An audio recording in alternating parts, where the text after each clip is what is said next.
All right, people, we had crazy shit. Let me get everybody back in here. I don't know what the fuck is going on tonight. All right, let me send it to Sonia and Rodney. Hold on.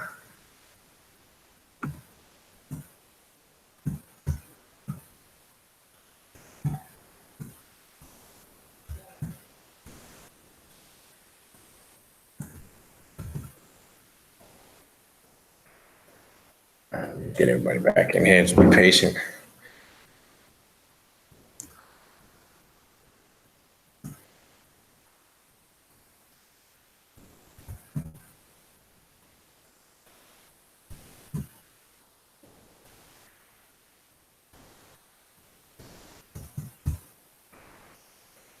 All right, send it to Rodney. Let me get send it to Raven. Get you guys back in here. Make sure I could be heard.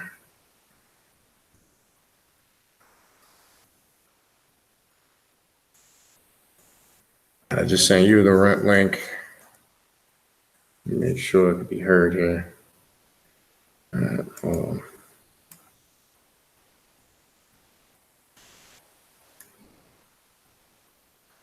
All right. Yeah, this is wild. We back. Can you hear me?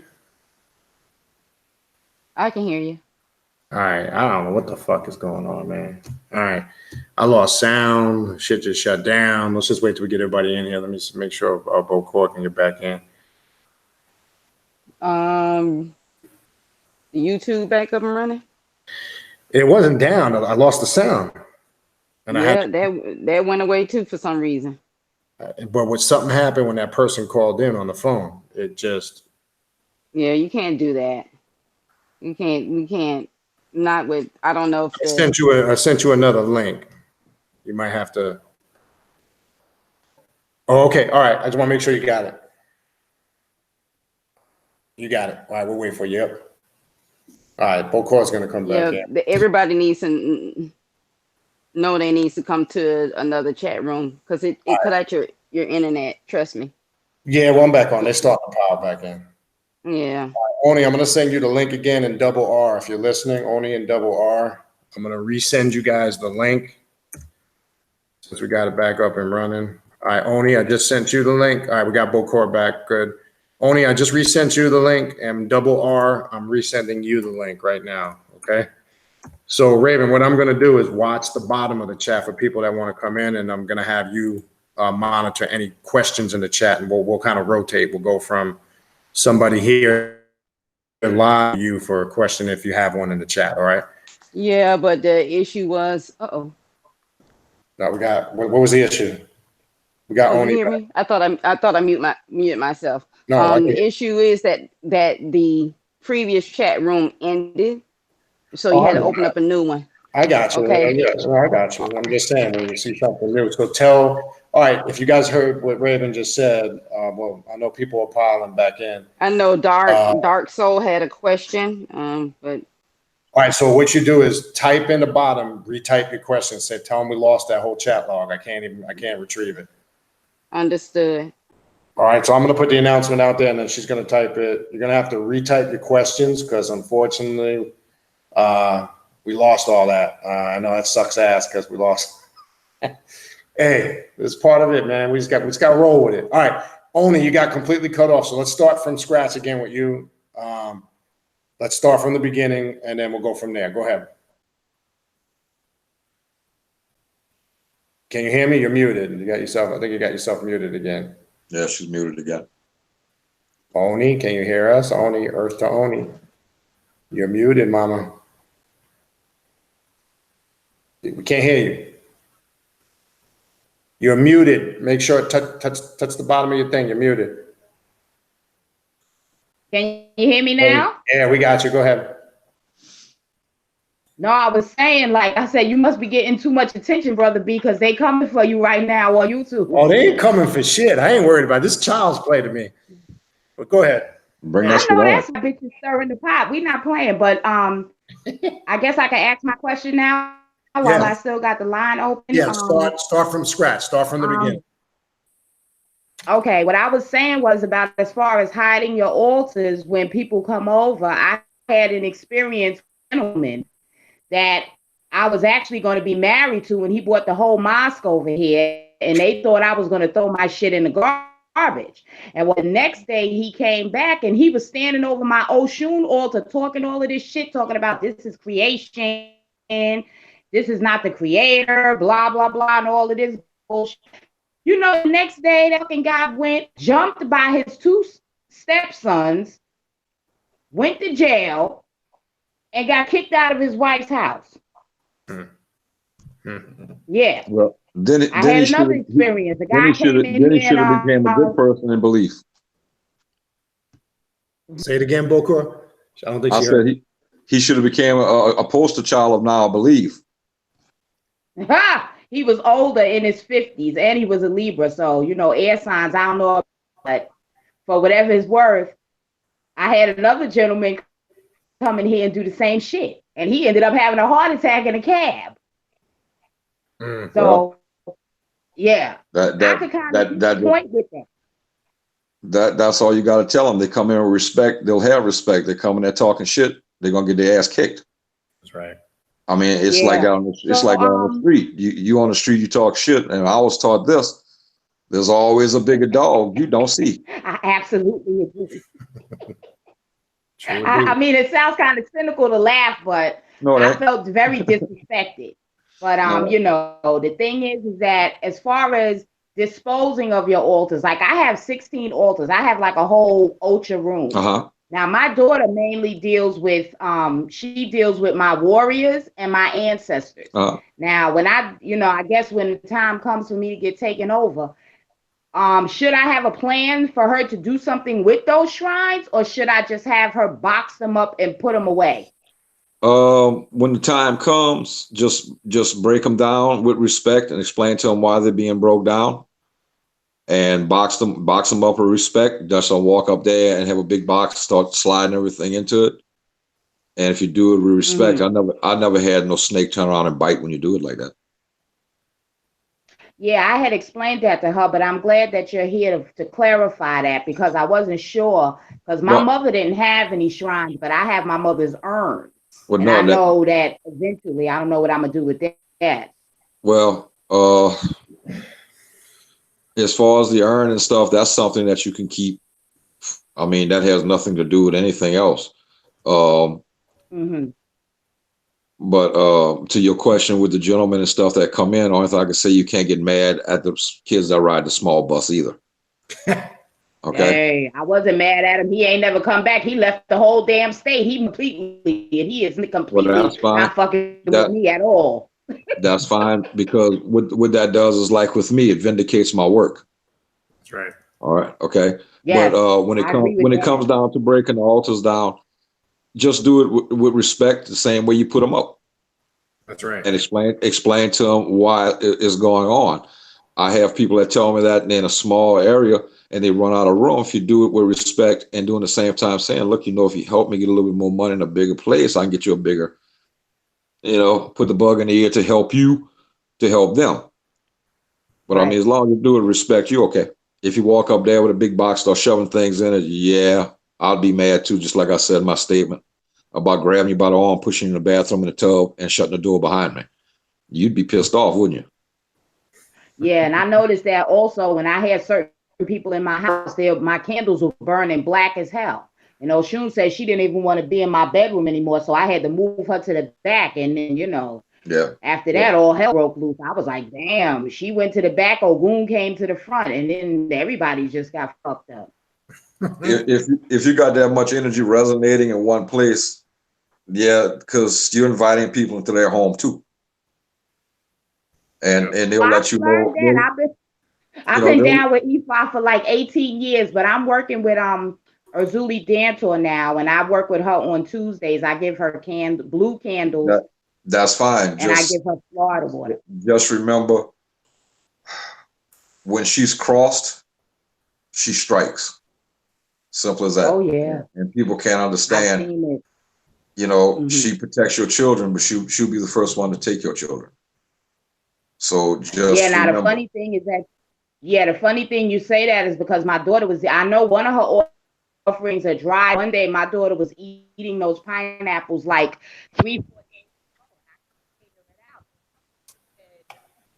ago. You got low. I lost her. Oni, you got low. Something happened with your feed. You got low. Yeah, you froze up now. Oni, can you hear me? Yeah, your connection's freezing up. Yeah. Be surprised. These damn New York wires are bullshit anyway. But All right, we can hear. I'm gonna cut. You can hear me now? You're going in and out. Yeah, that sounds about right. Can you hear me? We can hear you now. Try to finish up. You came in now. Go ahead. Nah, we lost you again. You got low. I can't. We can barely hear you. You're low. It's definitely your connection. You're free because your video is freezing. Well, I got the basic question. I have another question. I'll just put it in the chat. But thanks, Bokor. I'm gonna let somebody else turn. Okay. Well, look, okay. All right. Thanks. All right. Let's bring in Double R. Let's hope your sound is good. Double R, can you hear me? I can hear you. Can you All right, hear your me? sound is good. We got you. Go ahead. Okay. Hello. I had a question.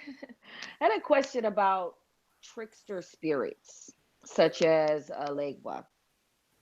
I want to know, like, because I've heard a couple different things as far as why they got why the name trickster spirits, and I want to know from your opinion or your knowledge, like, people can play kind of funny tricks, haha, and then people can play like not so funny tricks. So when it comes to the trickster spirit, what is the trick, or what could be the trick? Is it anything that could be like scary, or when I say scary, I mean like boo, Okay. kind of like scary, make me frightened or anything like that. I think I understand your question. For Voodoo with Legba, his lessons are to help you. Okay, they're not anything to hurt you, and it's not that often. With Legba and Eshu, that's a different subject. There's debate now through the spiritualist people and religions, and I guess the scientific community, saying that some of these trickster spirits that come in were never loas or spirits, is something from another dimension that was brought in because the doors are open. And when they trick and do things, it's to harm. Okay. I don't know how, I haven't enough information on that, but I'm beginning to incline more and more to believe it, because we leave doors open all the time in religion. And I'm beginning to incline to believe that negative spirits are coming through, because it's like a open sign. They walk through the door and they're hanging around hiding themselves. From what I hear about Eshu, he can do 3 or 4 good things and then set you up for a fall. I don't know if it's for comic relief or what. I guess you'd have to do your research and for your own thing of finding out. Like I said, I never had Papa Legba do anything evil or hurt anybody. They say it's a trick. He's a trickster, but at the same time, he's given a lesson to it. So a lesson can't be a trick. Now, Eshu, they tell me when he does things, it can be major. And being an educated person, I'm being more inclined to believe that we leave these doors open and other entities are coming in and masking themselves for energy and for doom and gloom. Big time. But they should be able to be picked out, because if you picked up on one, they can't answer the basic questions of who they are, why they are.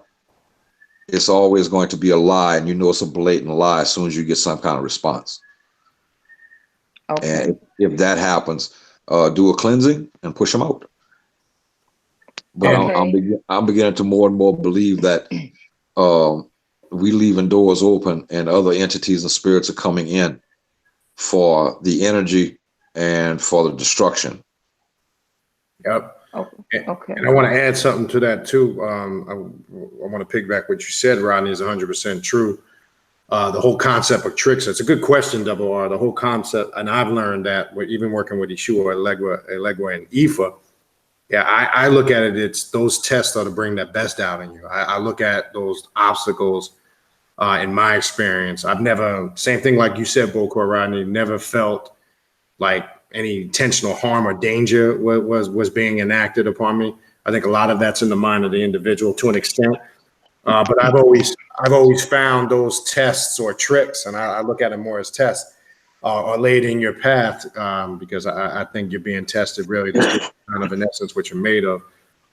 So I kind of agree with what you said, Bokor. I look at it more as tests, not so much tricks, because there's got to be a purpose behind it. But you, like you said, you're leaving doors open. I think we're leaving some of these doors open for this energy to enter in, and it could create that, So, yeah.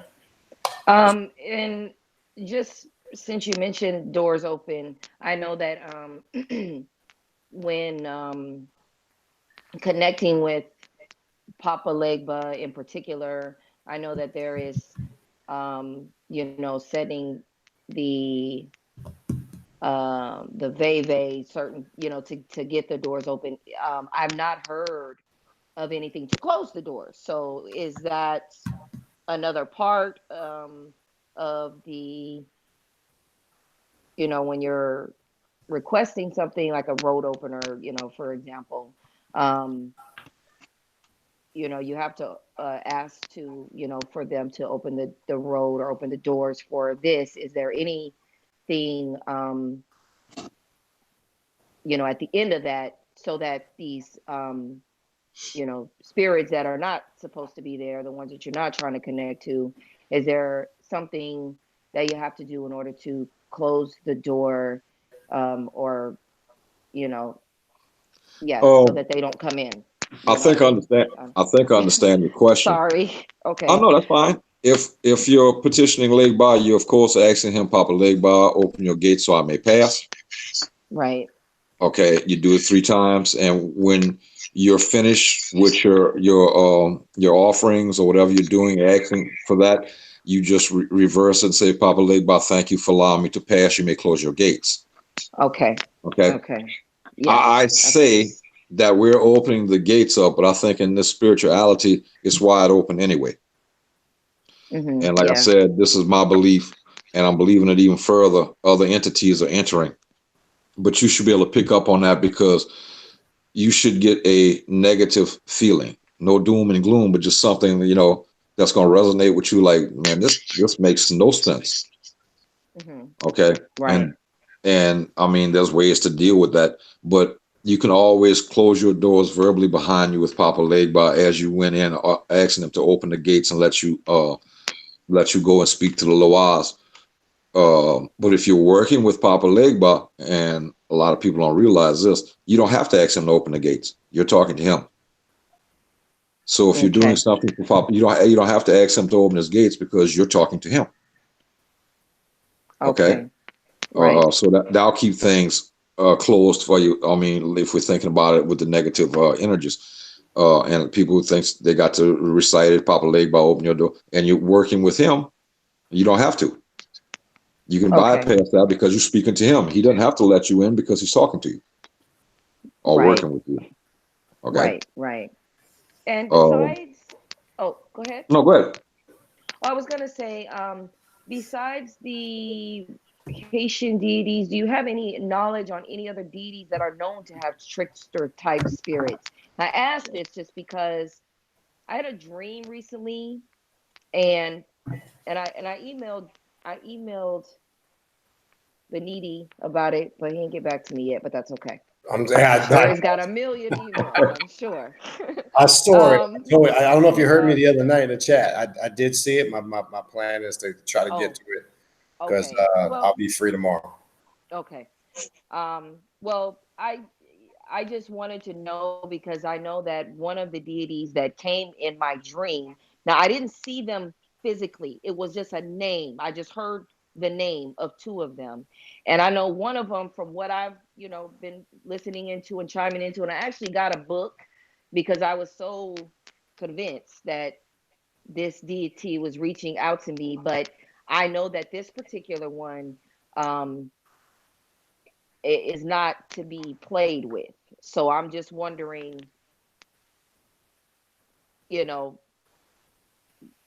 guess, could this be an aspect of a trickster type of spirit? Let me go through this side clinically. I have a master's degree in psychology, so I can explain it like this. Your dreams portray to you what you think of every day, all day long. If you have the energy of one thing and you go into REM sleep, that will surface. A lot of things in our dreams are played out like hitting a reverse button of the day. Okay. If you heard this name and never had anything to do with it before ever, then it's not anything to do in REM sleep. Okay, you can't pick something out your subconscious that never was there. Okay. If that was brought up, I would read a little bit and see if you can find a little bit more about that, because maybe this energy is trying to compel you to bring them in, and that might not be in your best interest. Yeah. Well, and that's what I was thinking, only because I will be honest and say, from what I know about this deity, I'm not ready to. That's fine. And like I said, even in REM sleep, your deepest sleep, and you can't pull out something that's not there. Right. Okay. Something new has to come in and be showed to you. So you can't pull out something you never heard or seen before. It doesn't work like that. So if you heard this, I would find out more information. Like I said, maybe this is something that is drawing you to bring them in, and it's probably will not be in your best interest. Okay. But if you can have that in REM sleep, I would pay attention to things like that. A lot of things happen in our sleep. We become paralyzed. We're paralyzed if somebody broke our neck. We can't move. That is because if we stayed motion in our sleep, we will act out our dreams up to the point where you can beat yourself up, step down a flight of stairs, walk out of a window. That's why we become paralyzed. That's where things take over. For a Bokor, that's when I send in my Rugarus and my Bakas. That is your most vulnerable point to me. I will attack you like that if I need to do harm to you. But you can do harm yourself, and when you wake up out of REM sleep and your mind has not prepared for it, you will hear and see things that's not there. Your mind is still clicking in the dream, but now you're awake, and then it shuts itself off. So it's a fine line to draw between the physical world and the spiritual world. But if you're just having names come to you about deities that you never heard about or anything like that, no, that doesn't happen like that. You can't pull something out your psyche that's not there. Okay, and I've heard of the deities. I just haven't done like extensive research on my own. Like I've heard of them. We actually had discussions on this channel. I haven't discussed it, but I've listened. Well, you keep saying a deity. Are you afraid to mention it? Say the name. Oh, it's Kali. I'm sorry. Kali. Oh, okay. Yeah. The other one didn't really seem very. It was two. It was Kali and Lakshmi. Kali the Destroyer. Kali is the one that I'm talking about. Kali the Destroyer. Kali can have many people follow her in her form, but when Kali rears her heads up, she doesn't care who she strikes down. That's right. That's why And she's I called a understand, destroyer. right? And I understand that, which is why I was What, very. what it comes down to is what you feel inside your psyche, your heart, and your mind. Mhm. If you feel I'm not ready for this, don't. Okay. And she may be one of your best blessings ever if you start to work with her. But at the same time, you better be geared up and know what you're dealing with. Right. Hence the name, Kali the Destroyer. Yes. Yes. It And I goes do. I totally it goes understand back that. to the Hindu epic, the Bhagavad Gita, when the entity was trying to convince the young prince to do his duty, took in his multi-armed form and said, "Now I have become death, the destroyer of worlds." So that's what you're dealing with. Okay. What he was trying to convey to the young prince, he had to do his duty, but he took on his multi-armed form to show him, I'm not who you think you are. I have become death, the destroyer of worlds. The man that developed the hydrogen bomb, the A-bomb, Robert Oppenheimer, when he seen the first explosion, he quoted that. And I know it affected the man because on tape you could see his face when he said, I felt like I have become death, the destroyer of worlds. That's some heavy ass shit. Yeah. But Yeah, that's on that plane of deities. That's who you're dealing with. Very Okay. powerful. They protect their people, but at the same time, they have no whims or no problem of wiping you out because more will come. Okay. That's my take on it. Okay. Well, thank you so much. I appreciate you that knowledge on that, and I got your message, Beniti. Okay, and I'll try to get to that. All right. Okay. Appreciate it. Cool. You can hang out and mute you if you want to come back in with something. I'll hang out. Okay. Raven, anything in the chat that you saw new since it came back up? I know we lost the original, but just before we move on. Yeah, give me a second. I know it was Yeah, it looks like there's some more stuff in it. I believe it was I double appreciate R. you. I mean, wait a second. I have it. Appreciate It was you. Dark Soul. Go ahead. No, okay. I didn't know if you had something to say. Oh, you have it? No. I was waiting for you. Oh, okay. All right. Good. You still talking. It was Dark Soul. The question was, why are altars set on tables? Say it again. We missed the last part. Why are altars set up on the floor and not on tables? They're not always Well, I have like 3 on tables or 4 on tables. Yeah, I never heard Go that ahead. before. That's preference. I mean, you may be someplace in your house where you can't set the altar up because of carpet. Mine are set up on a hard wooden floor. Where I'm at now, back in New Orleans, I have my personal altars. They're all set up because of the carpet on the floor. You don't want to be spraying rum and shit on your floor. You don't want the wax to fall over, and now you got to get people to come in and clean your carpets. True. It's either way. But if I guess if you're in tune with that energy and it tells you I want to be uplifted off the ground, then do it. If you don't feel anything, it's your preference. Right. There's one entity in Loa that refuses to be in a room with other Loa. She wants her own place. And I've heard this from a very wise person. She said, well, I tell you what, I understand that. As soon as you help me with my finances and I get a bigger house, I'll get you your own room. And things quieted down. Some of them like a child throwing a tantrum sometimes. So I either way, however you want to do it. I mean, Benita, I don't know about you, but I'm cool with it. You know? Yeah, me too. I got both. I got a combination of both. I mean, everything I do though, where my stuff is set up, is all on concrete floor. So what you just said, Bokor, my instinct just tells me with certain of them, they need to be elevated. That's just what I feel. That's all. But I agree. Like you say, if you got all carpets, it wouldn't be a good thing to keep that stuff on the floor. And then, like you say, you got offerings and spraying rum and food. I'm constantly knocking stuff over. You know, even I try to be careful, I knock stuff over. Yeah, that's right. You know, you're better not to catch your house on fire if you're on the floor and the candle blows over. Let's face it, the spirits will help you, but they're not firemen. There you go. So that's why I always suggest the glass encased candles. I had one recently. I knew it was going to break. I let it go anyway. And I'm here to tell you, you know, when they break, it sounds like a gun going off. Yeah, it does. It's a loud pop. But you're safe because that flame is not tipping over. You might get some wax on your floor. As I said, you have a nice expensive carpet. You're going to think twice about having things on the floor. But I never was told about, unless that's what the spirit requests. I mean, I did a video on my Ogun altar, which I shouldn't have did. You should never take pictures of your personal altars. And I knew this. And I had a comment that has nothing to do with Ogun.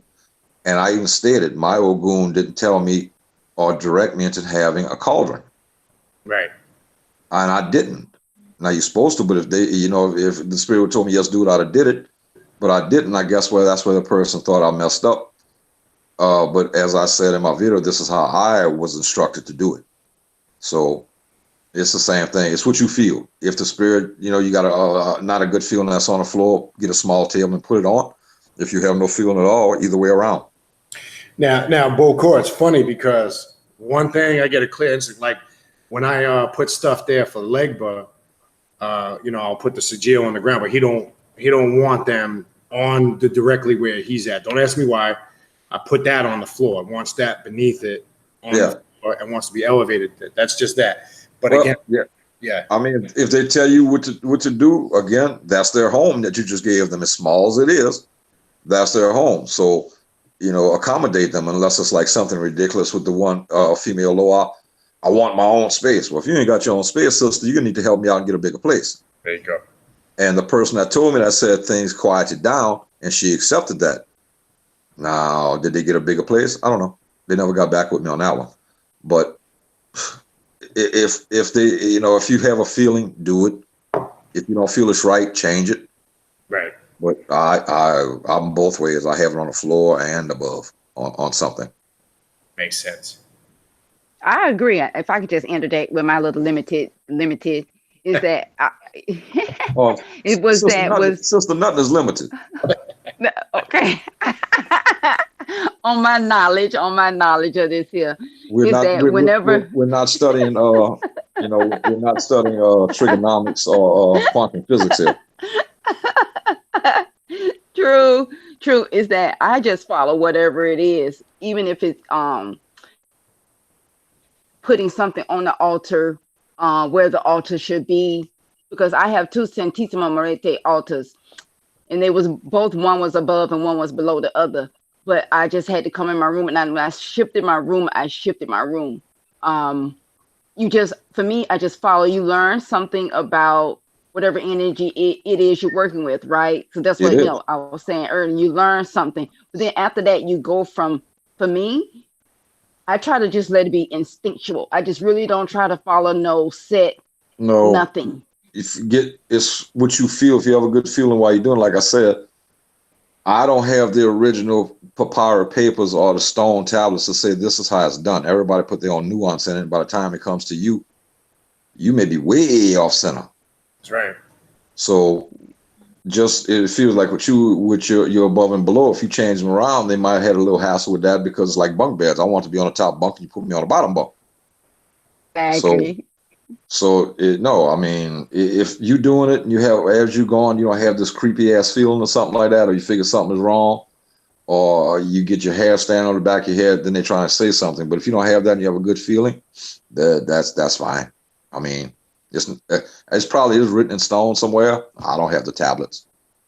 No. Exactly. I don't have it either. That's why I just try to let it be instinctual. I don't really try to do nothing, because I heard you guys talk about that. I just try to be as, I guess we say, as organic as possible. That's all this is. We're dealing with energy. Exactly. Because to me, that almost lends to, I'm sorry, Benita, not to cut you off, but that almost to me still comes across as following someone else's system. That's just it. How you know their system is right. Exactly.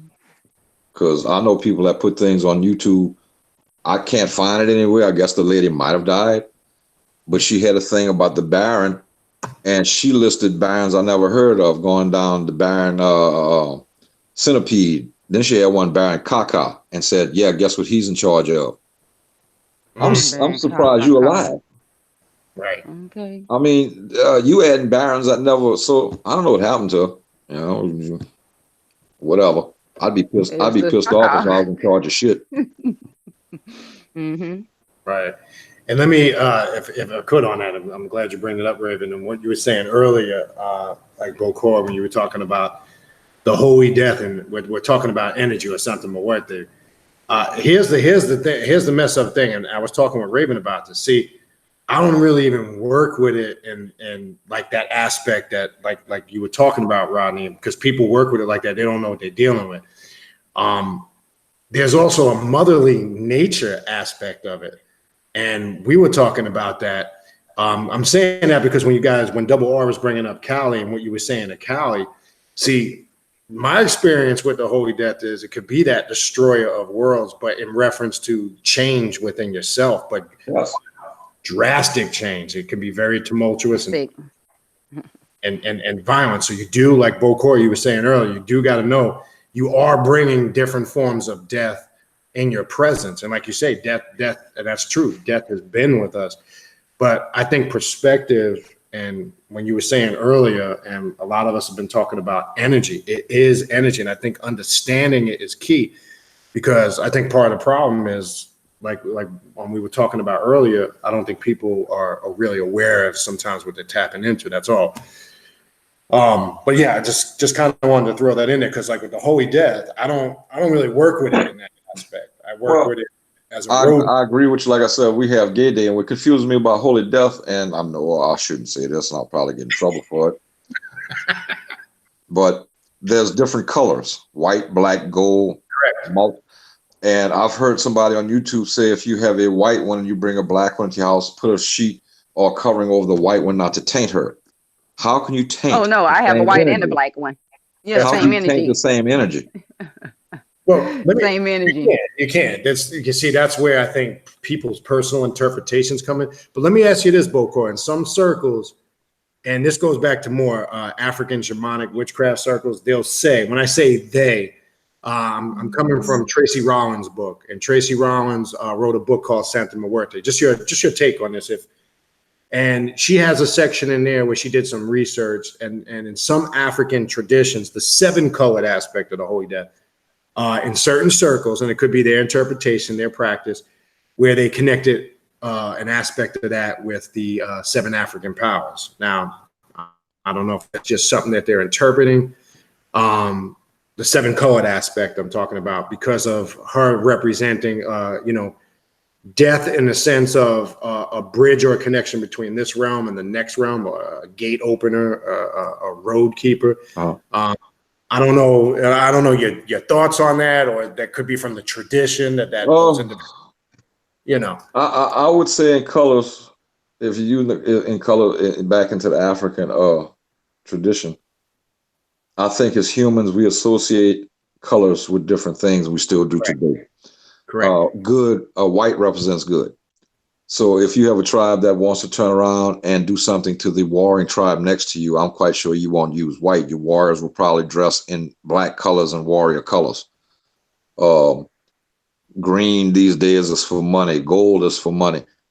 To me, and this is my opinion only, I think the energy is the energy no matter how you wrap it. That's right. That's me. I don't think a color aspect. It goes back to even us as humans. We have battle flags when we go into war, and that's just to uplift the soldiers. So we got that from somewhere. Correct. So if it works for you and you feel good about it, go right ahead. Right ahead. Good point. Appreciate it. I appreciate you giving your thoughts on that. No, I just wanted to bring up the thing about the Holy Death. Like I said, I'll get in trouble for saying it. I think it's just commercial. I think you want energy just because you're putting a different color on it doesn't mean she's going to respond faster to that. No, and that's true. And they will break it. And one thing I've always, and people have heard me reiterate this over and over for years on the channel, the black aspect, that's really all you need. Because I don't know if you ever read Conjure Man Ali's book, He really talks about what you're talking about. You don't really necessarily, because I think it's personal, it's mental for the individual when they break it into color and energy.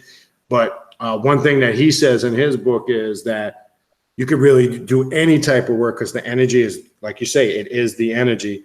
And he finds just dealing with the first form of just a solid black image can be used for any work.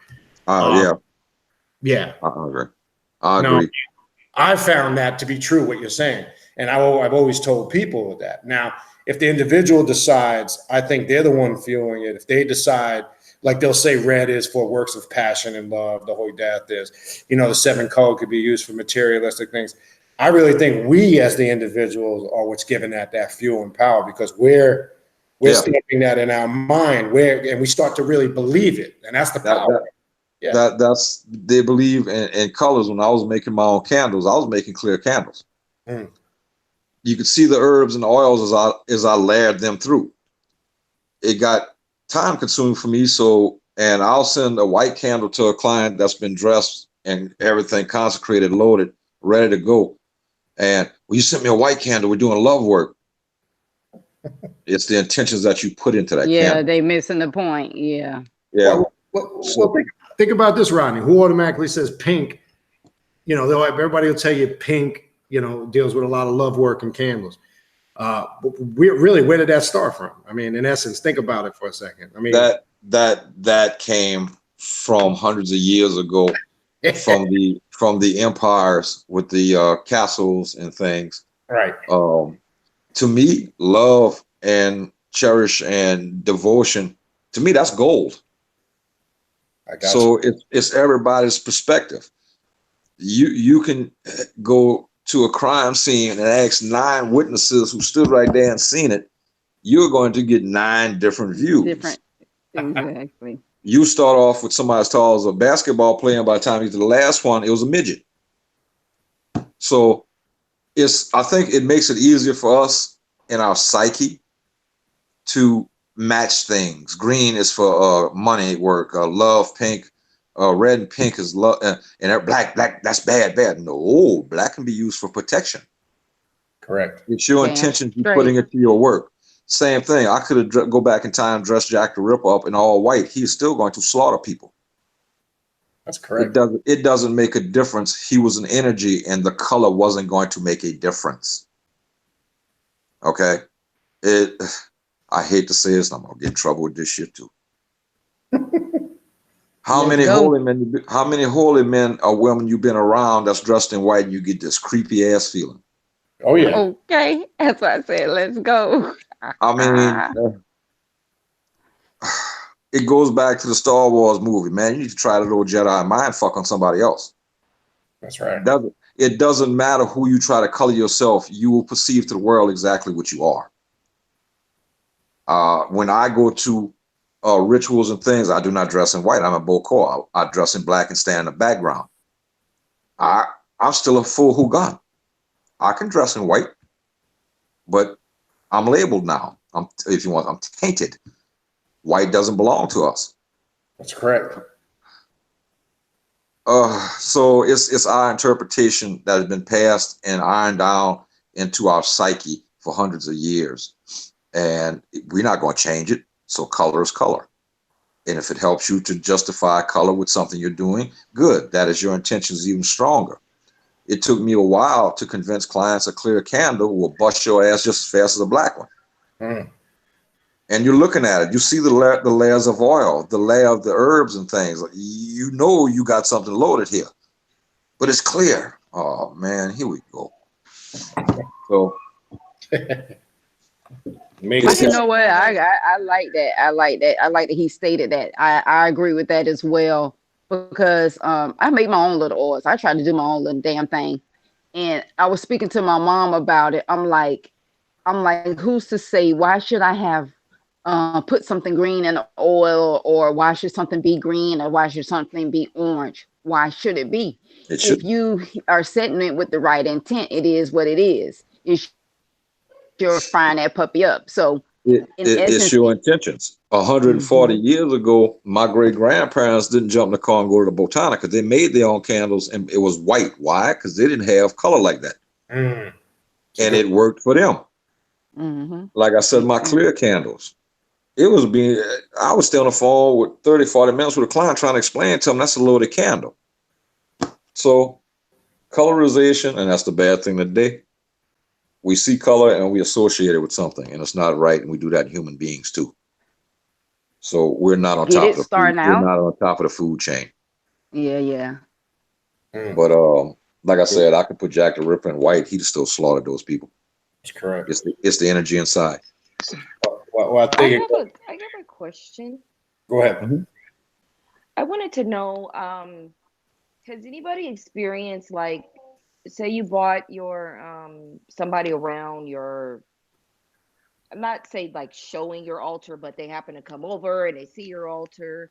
Has there Uh-huh. ever been any experience where like you felt the deity, the energy of the deity did not like the person that you bought into the home around them? I've heard that a lot.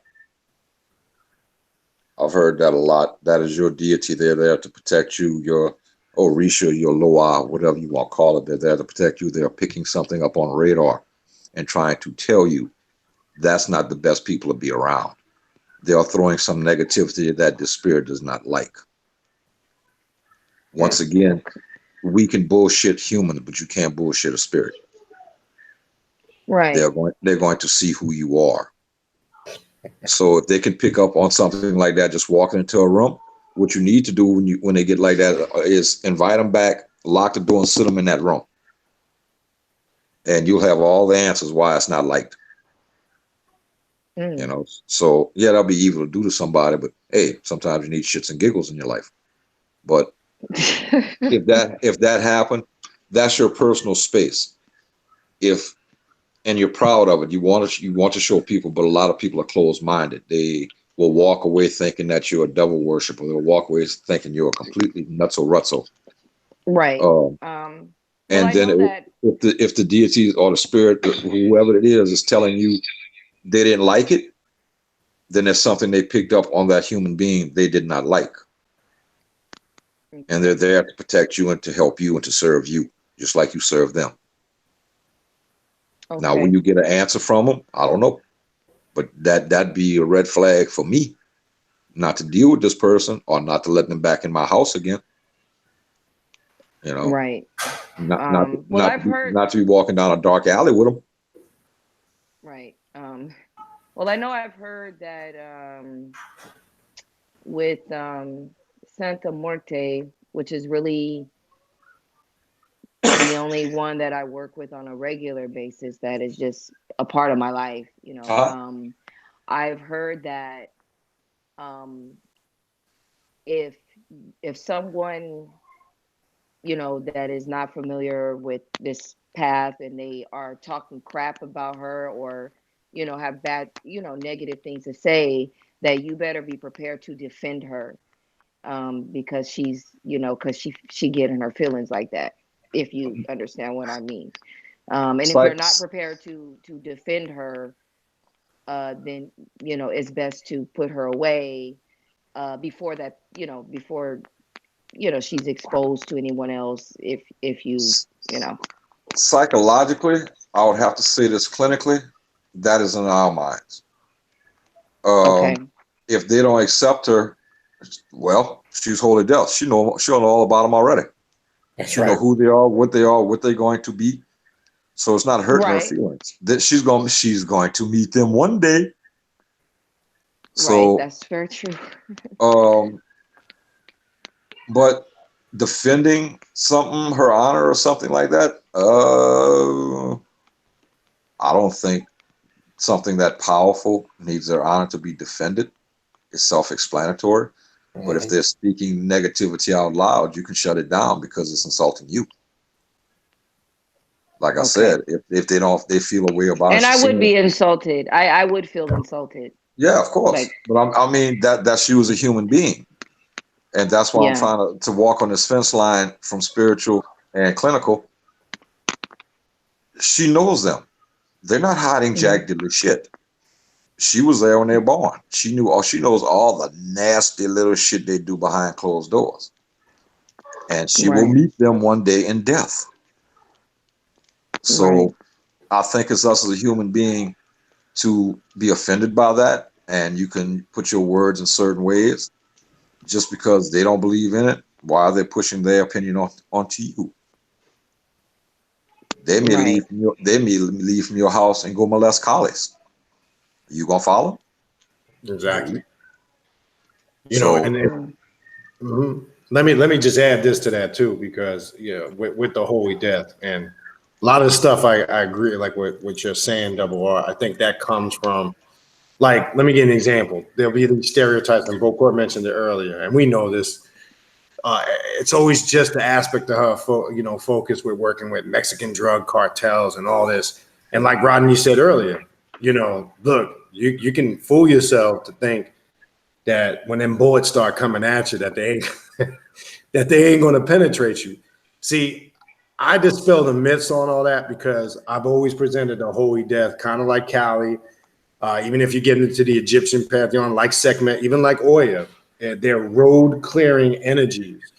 And that's kind of, in my opinion, is the best way to work with them, because symbolically of what they represent, the energy that if you're working for improvement and change in your life, and you access it on that level, I think it works a lot more effective.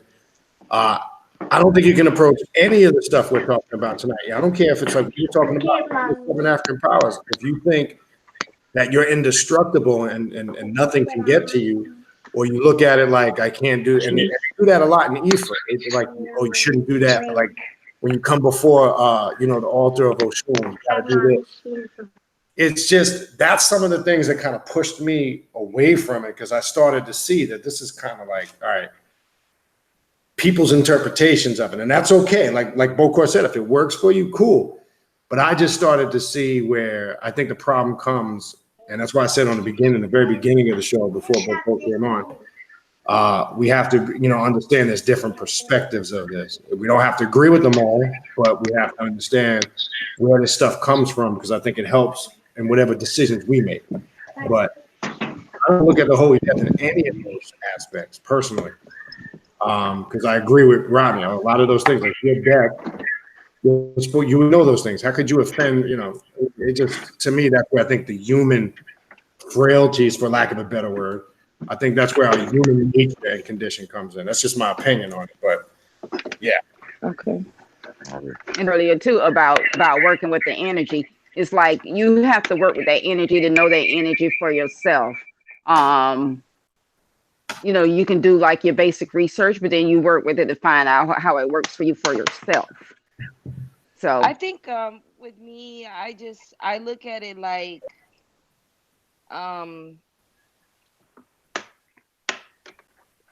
anybody talking crap about somebody that I care about, I'm gonna have a problem with it.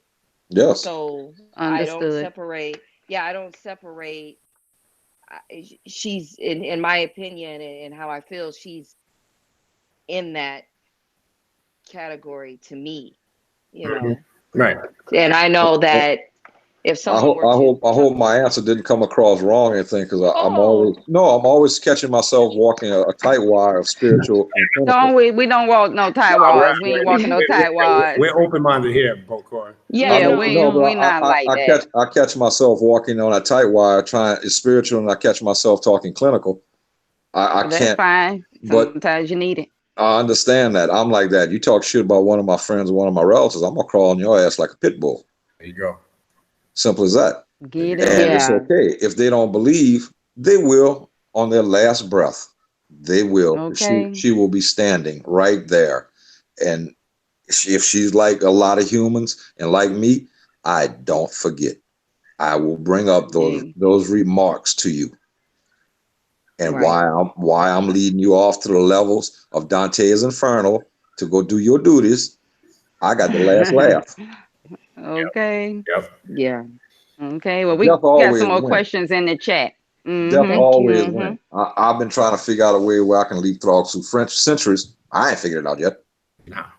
And I tell everybody that's one thing that's inevitable. I always tell people with magic, you can shape your destiny. You can do a lot of things to control, but there's one thing you have no control over. It's death. And it's death. And And my attitude towards that, everybody's worried about this, that, the other thing. In my religion, I was taught you got 3 chances. 1, you come back as a spirit to help a Loa. I was never that good.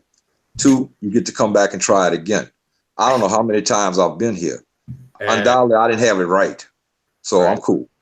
The 3rd one is to walk till the second coming. Hey, that sounds like a vacation to me. No more heartache, no more pain, no more sorrows, no more this, no more that. You just get to walk through time. Right. That's me. And I tell that to people, and they look at me, my God, walking the earth till the second coming. Think about it. I don't have no more problems.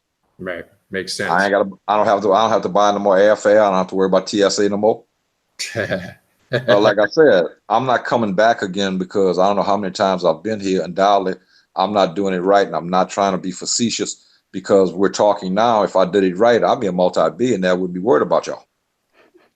Correct. So I don't want to do it again.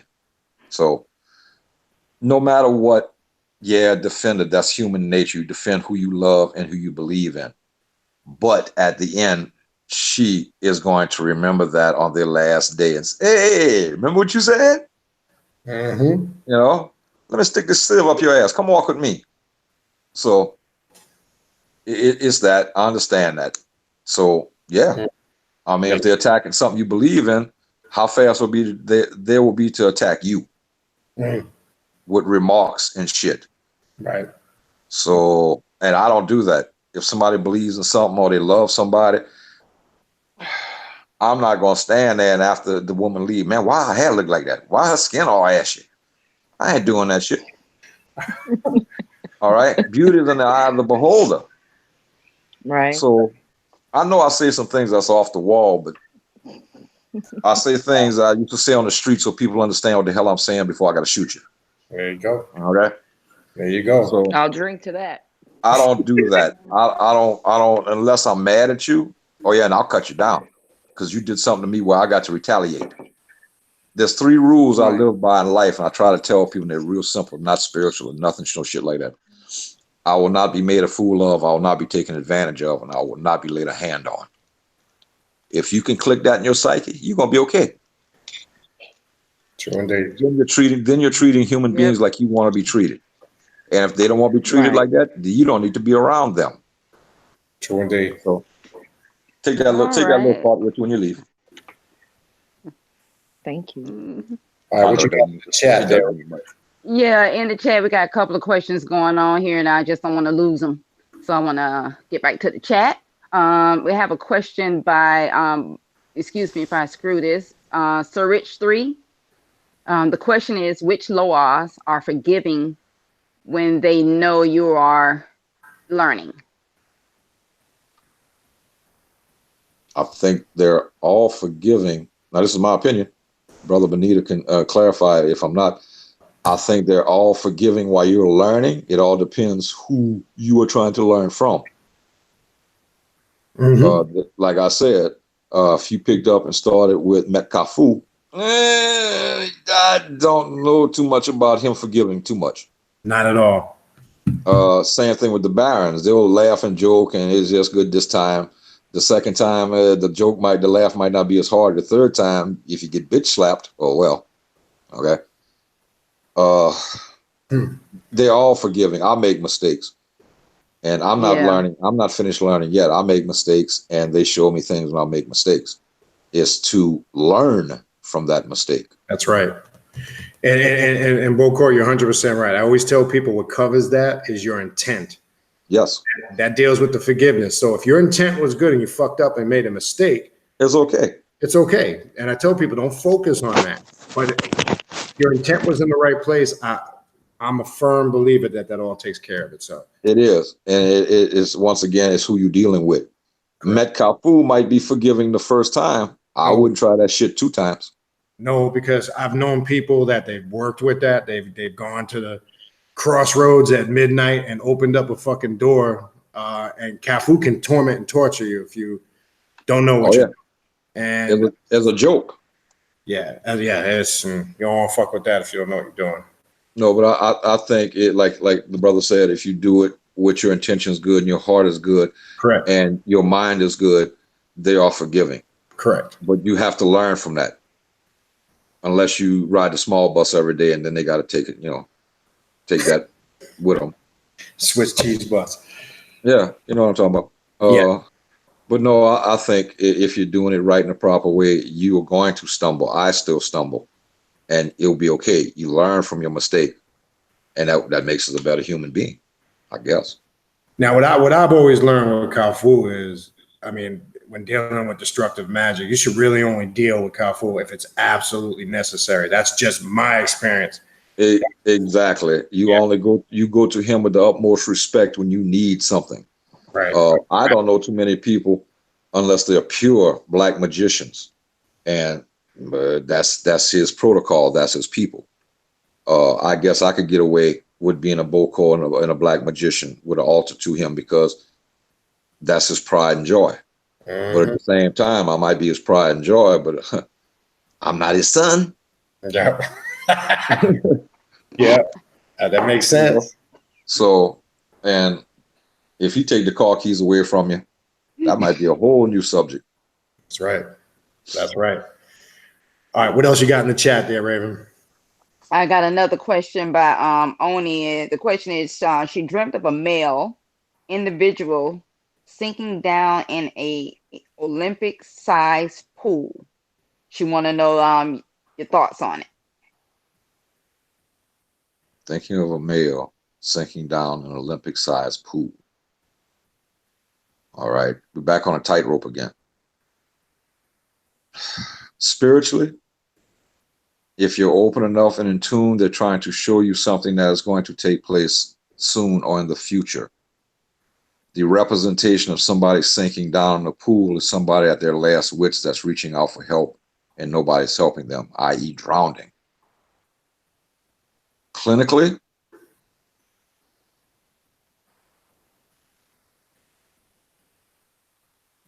there's somebody in your life that you would like to have that happen to.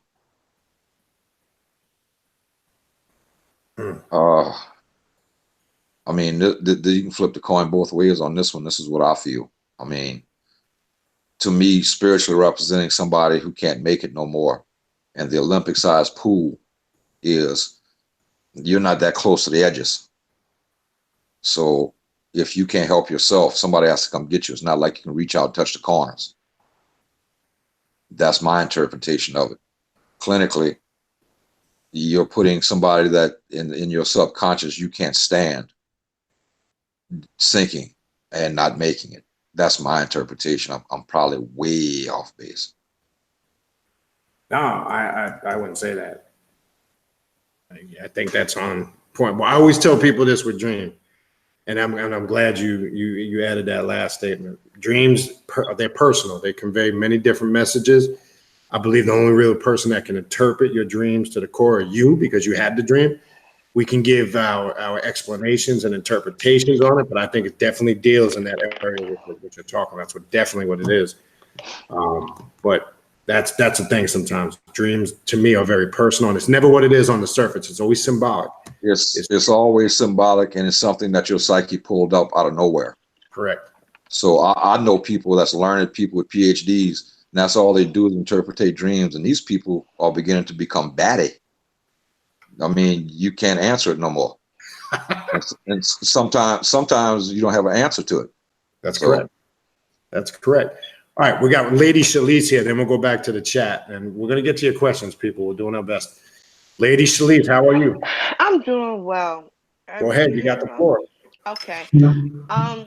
Right Speaking with you in our consultation, and you had directed me to go ahead and just wrote up thing work with La Cita Muerte.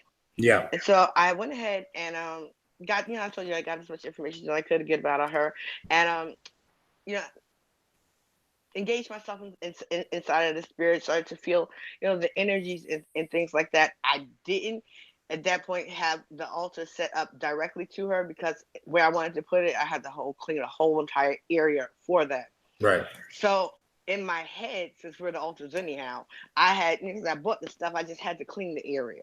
Mm-hmm. So I was doing it inside of my head, essentially. I mean, I've been, utilizing the energy up until I can actually put the physical altar up there. Right. So I've been dealing with her energy for a couple of weeks now, and shit's been going crazy a bit. And shit got real like 3 weeks ago. Literally, my sister has went fucking crazy. Like I don't know. You know, my question is, could possibly me delving into her like that, even though it's something, for myself to open up my own roads, yet my brother, my sister, they're like my first set of children. My parents are passed, and I've always done protection work for them, and dealing with that energy and it being so strong and me going like so hard with it, could that have somehow or another flipped her? Because I had to have her committed, and she's still not back normal. And she's in your house all the time? She's around you all the time? Well, she lives in the same complex as I do, but she's not in my house on a regular basis. But we have interaction. She's my sister, Right. and technically, it's like we're like 100 feet, literal feet away from each other, from her place to mine. And I'm trying to figure out what the hell happened to my sister, and if it could have been something with me dealing with this energy, and like, because I kind of distanced myself from everybody to go ahead and get into what I was doing. Let me just ask you with this. myself. Let me ask you this, and I'd rather talk to you in private about that, but let me ask you this real quick. Maybe I know Bokor, being a psychologist, might be able to chime in on this. Has she had any psychological problems? Before, no, never. She's like the whole left side brain person. Never had no recent traumas, nothing traumatic recently happened? Nothing besides what we have had went through. Like, our uncle died what was it? Well, we buried him on February the 1st. Okay. And we've had quite a bit of death in our family, but I liken that to the Lion King, because I'm like, fuck, it's the circle of life. Yeah. So. Well, let's do this. I know that's more of a personal thing. I wouldn't really want to get into that here. We'll contact me and we'll talk. I got theories. I don't want to sidebar from what we're talking about here. All right. But I wanted to just ask about the psychological. Right. But is that possible? Yeah. We need to get some more information from you. Okay. I asked about her being around the house, but I need to know exactly in detail. And again, we'll do it in private, exactly what it is you did. That would help me assist even more. So there's definitely explanation on it. So I don't want you to go to, Cuckooville. Yeah, I've been trying not to. Yeah, I get it. But I was just, maybe Bokor, because he's a psychologist. I was asking those. He's trained in that field. I just wanted to make sure she didn't have any previous psychological or mental disorders, because that definitely could have something to do with it. Okay. But what other questions? You got any other questions for Bokor? Any in addition? Pretty much, I just wanted, because like, I have children that live here inside of my house. Right. And and I've been going through some different things with it also. And I'm like, is it possible for me could I have chance with the energy that's around? Is anything like, are my children in jeopardy and shit, pretty much. And I've been dealing with other energies and stuff inside of my house, and Can I ask a question? Definitely. Are you afraid of working with this entity? No. I need your honest feeling. Do you, like, when I had learned and learned? That's why I wanted to go ahead. I had never heard about the Holy Death previous to Brother Beniti, but I liken the Holy Death energy unto Oya, because I feel that they are the same. So I've had. I had an altar up for Oya. I've dealt with the Oya energy, so I liken it to be pretty much the same. It's still the death current. Okay. So, the reason I ask, because I know people that work with energies and become deathly afraid of them. Right. Because just simply because it's something new, you're not used to it, and when things don't go right or collapse around you, not collapse, don't chime well, they begin to get worried and more, and the word turns into a mass hysteria of fear. Right. I'm not going to say this is for Brother Beniti to handle with you, but on my side as a psychologist, your word chimed with me, the circle of life. Uh-huh. That might have not been her thinking. People don't think like you. Yeah, because she takes And death differently. She does. she does. And that's her way of the body shutting down before it shuts down completely. She is figuring things out. She will come back to you. You just don't wake up one day and go, Correct. okay, something. Yeah, well, wait, let me step Like, back 'cause one. she Some does people, not know that I've been dealing with. well, those no. deaths. What I'm saying is it doesn't have to be that spirit. You said you believe in the death of circle of life. She doesn't.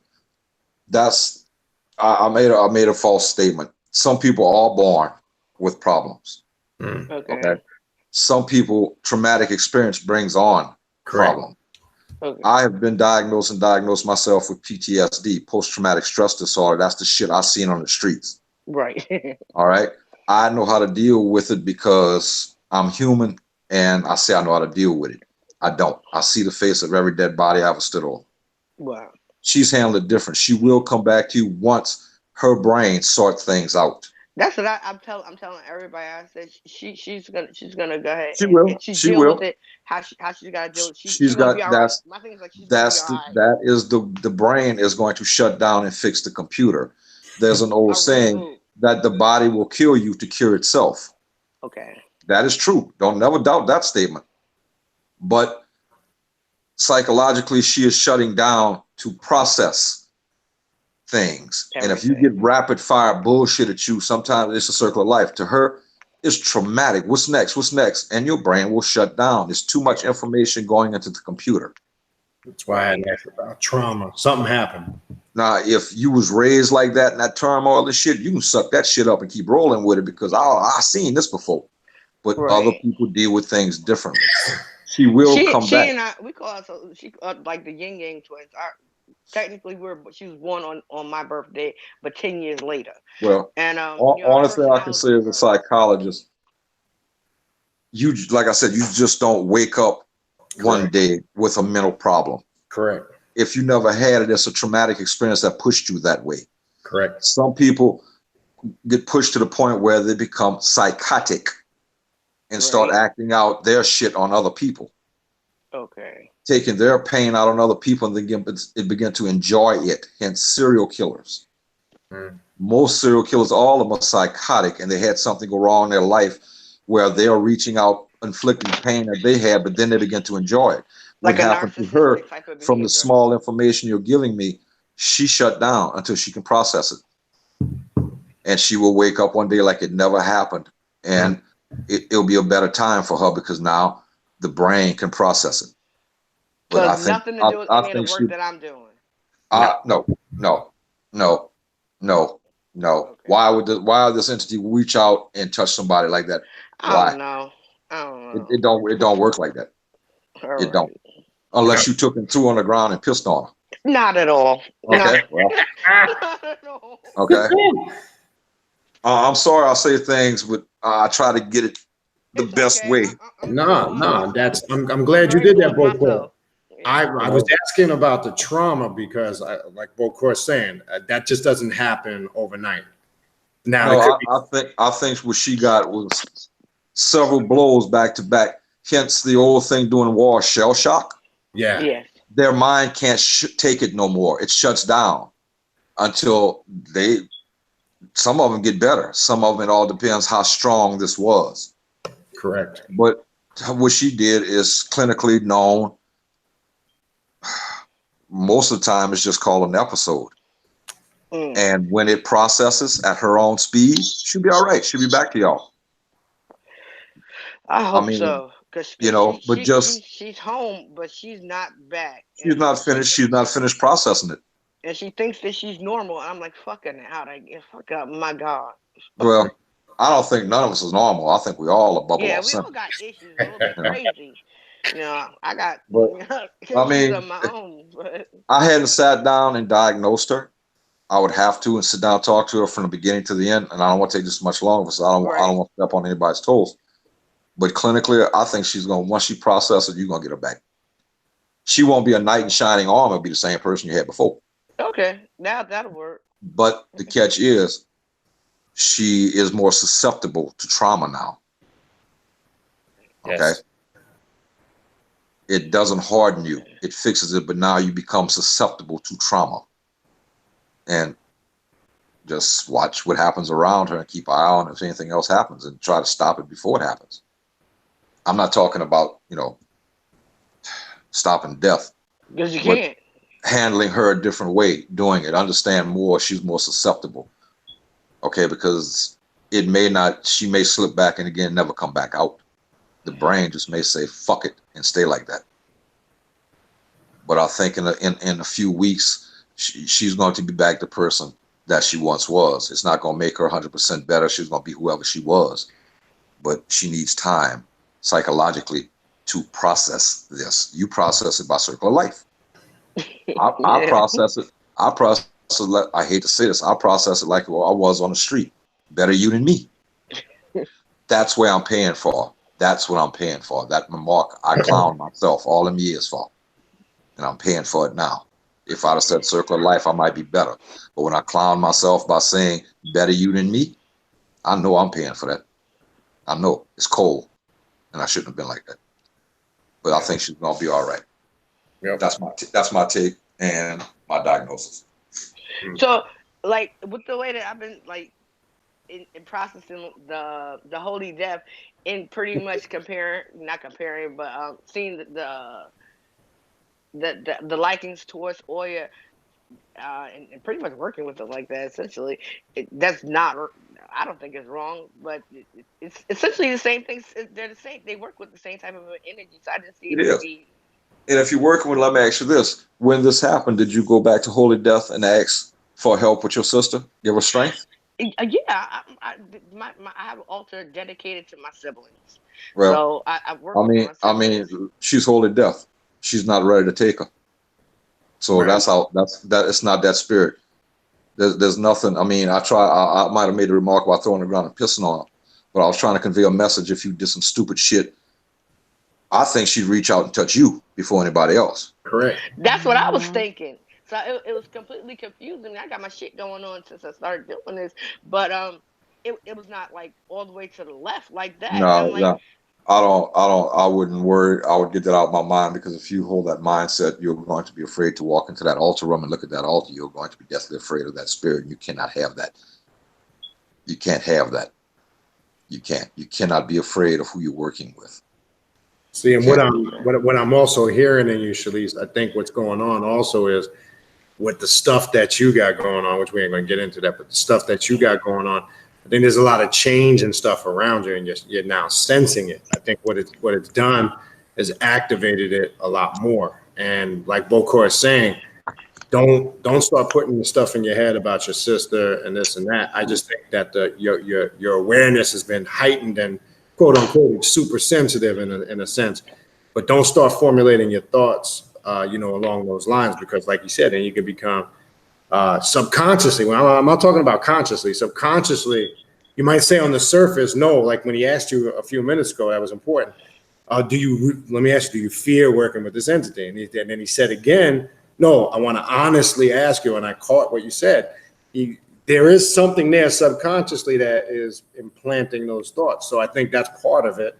I'm not saying all of it, but I think that's, you're just with the work you're doing, you're seeing and feeling it. And I just think, like you said, if you, clear the mind out of that way of thinking, it'll work out with her. I wouldn't attribute it to anything that you're doing. Like you said, if you did something to offend her, that's the holy death. You'd been touched, and that's how it works. So I would look at it in those regards. I think that's the best advice. Right, because like truthfully, when you hear death, you think about, even though I've worked with other sides that dealt with it, and even with the ancestors, it's all death current, but it's not saying death. Yeah, but death death doesn't always mean mean it could be on a subconscious level. There's Well, something that could be there. As powerful as death is, holy death, Lucifer, Baron. Right. If it's not your time, they still can't touch you. Exactly.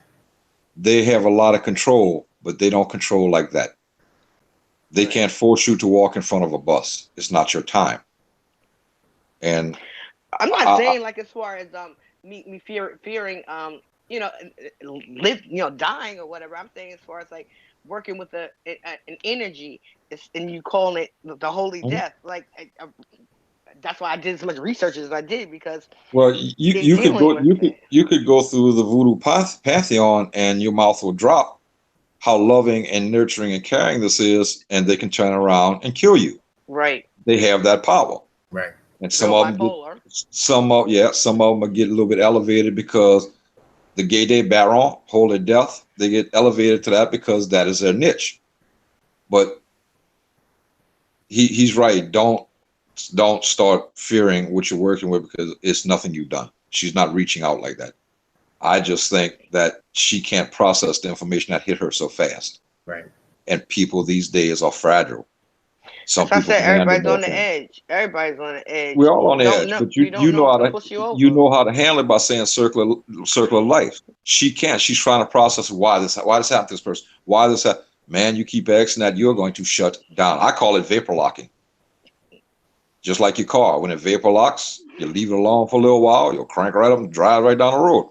She's going to do the same thing. She's going to be all right. It's nothing you did. It's nothing. The spirits don't reach out and grab somebody that don't deserve it. You know, so. That's it. Okay, that's it. Thank y'all. Nah, we appreciate it. Thank you for calling in. You can hang around and mute yourself if you got something afterwards. We're going to try to get to some more of these questions in the chat. Go ahead, Raven.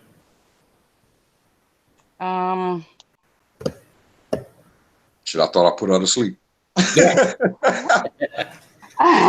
Well, you know, I was just watching the chat. I was trying to, you know, see what was going on, if I had to block anybody else, because tonight I'm just not having it, you know, not having it at all. We were at 10:49, so we just at 10:49, peeps. Well, I mean, you may not be able to get to everything. No, I'm not trying to get to everything. I'm sorry. Go ahead. No, go ahead. No, I saw two good questions earlier. Somebody had asked about any books you recommend. Yeah, that's what I was just getting ready to say. Go ahead. Yeah, on the subject, like maybe for a seeker trying to learn more, any books that might have helped you along the path, or maybe something you could suggest to people? The book that you started off with tonight by Denise Alvarado. Yeah, let me show it. Yeah, a very good book. Very good book. She is bloodline and she writes about it. If you notice in her back part, her oils, it's spoken in the old terms. Okay. Which makes it harder for somebody that doesn't know, because then you got to write it down and Google the old term to the new term. Right. Another good book to read is it's online. It's called A Grimoire of Dr. John Montagny, the teacher of Marie Laveau. There's not too much about Marie Laveau. We knew she was there. We knew what she could do, but he was the teacher. And this man went back and went into the archives and documented where he lived, how many children he had, how rich he became as a free man of color. It speaks a lot in paths. So that's a good book for, it's not expensive. I'm sorry. Can you repeat the name of that? Because I want to write it down. Which one? The last one. The one about Dr. John? Yeah. What was the name okay. of that? The best way I could find to tell you about it, I guess, to Google. I think I had the book, but I didn't bring it with me. Dr. John Montagny, A Grimoire, and it should pop up. Montagny.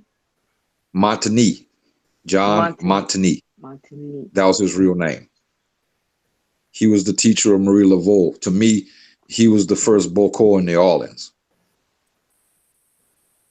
He was the male counterpart of what Marie Laveau was, a free man of color, and used voodoo, black magic, and blackmail to get his power.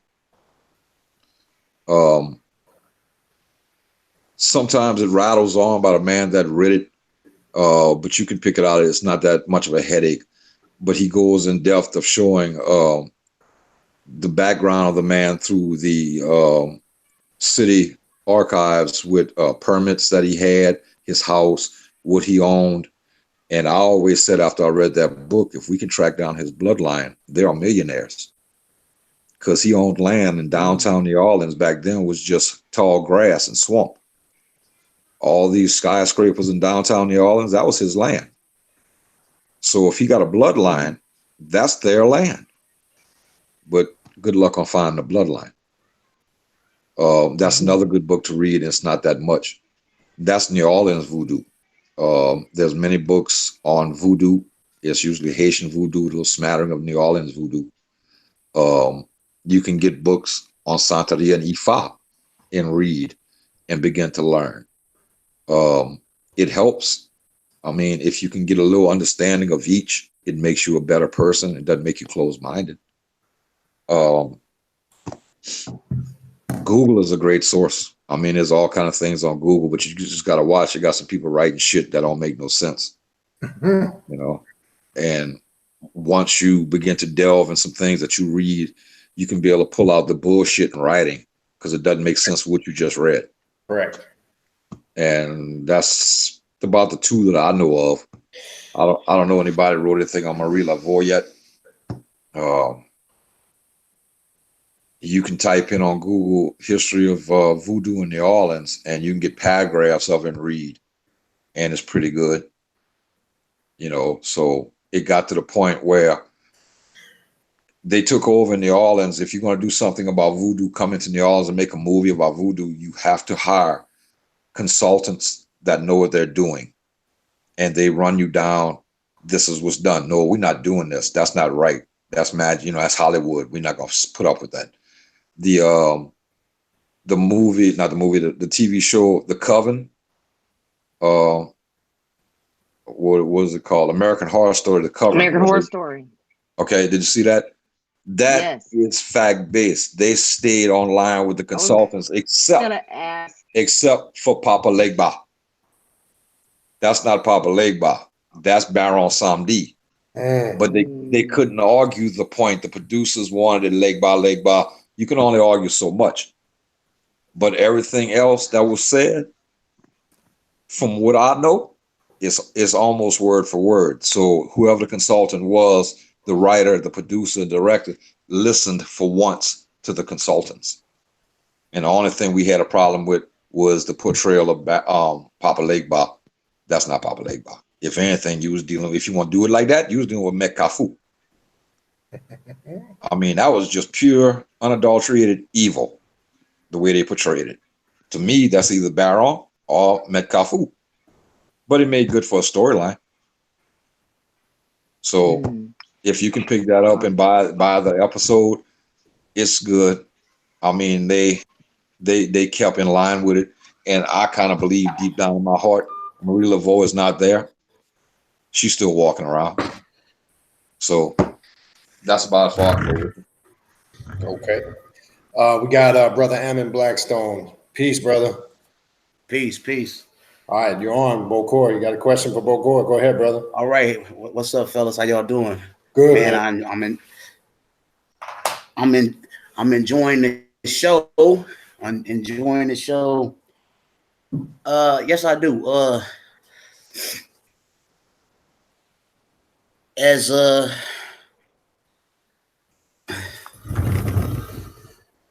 right, okay. As practitioners, do you guys think like when you like stop, you know what I'm saying? Like if you stop, like, because I notice like if I stop, I get busy with life.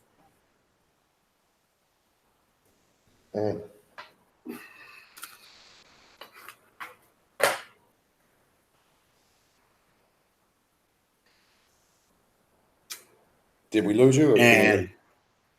Well, yeah, because hey, give me a second, yo, because this it's like back feeding or something. Okay, well, you getting a bad feed? Yeah, it's kind of like I can hear. Yeah, I can hear myself or something. It might be the headphones, or do you have another device on? Yeah, maybe I need to. No, it's just a echo. It could be a headpiece. No, I don't got another device on. You don't? Yeah, because that's usually what it is. Because I could tell you, like, look, listening for it. It's gotta be. It might be the head. Yeah, you think I should just turn? Maybe I should take the headpiece Yeah, off. try it without the headpiece. See if that chip All right. fixes it. It could be the headpiece. It's gotta be. It might be the head. You think I should just turn? All right. Maybe I should take the headpiece Yeah, off. try it without the headpiece. Now we hear. Okay. Yeah. Can y'all hear me now? We can hear you. Okay, go ahead. It might be the head. No, see now we're hearing the echo. Yeah, try it without the headpiece. Now we hear the echo. Yeah, can y'all hear me now? What the way so All right, well, yeah, you know, like I say, being a practitioner, I notice like if I stop, you know, stuff can start to get. Brother, hold on 1 second. Are you on a laptop? Like I say, I'm on a laptop. Yeah, turn the volume down. If I stop, you know, stuff can start to get.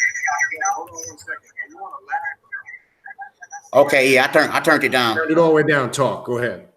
There you go. Can you turn down more? Yeah, I can turn it down a little bit more. Let me see. We can hear you clear, but the echo. All right, that's good right there. Okay, yeah, I can hear y'all a little bit. It don't sound so echoey now. No, that's good. So yeah, what I was saying is like I noticed like you know how you can get so busy with life and stuff like that, and you know, and every day I work with stuff in my practice, whether it's mentally or you know what I'm saying or stuff like that. But sometimes you just want to be able to get back into that groove and do something. But I notice when I stop, sometimes it gets so chaotic, you know, like. But once I start back in the groove with doing my spiritual stuff, everything just smooths on out. You get what I'm saying? Mm-hmm. I'll let Bokor answer that first, and then yeah. I understand what you're saying, and it happens to me. If I'm on a roll and I stop, I get slammed into like a freight train out of control. Everything is running. The spirits, your energy is used to being at full throttle. If I'm on a roll and I stop, I get slammed into like a freight train out of control. Yeah, we got the echo again. Is used to being at full throttle. If I'm on a roll and I stop, I get slammed into like a freight train out of control. It's still there, but yeah, my sentence was way behind. I had to wait to catch up for myself. It sounds like he's trying to listen and talk at the same time. He just got to turn that YouTube down. Yeah, just turn the volume down. Okay, so yeah, I just turned it down. I can't even hear y'all, so right. I think that'll be a little bit better. Okay, this is my first time on with y'all, man. I'm just. You shouldn't. You're doing all right, brother. You're doing all right. You know what? Try to put the headphones in with the volume down. That might, you know. Because I don't know, you shouldn't be getting the echo.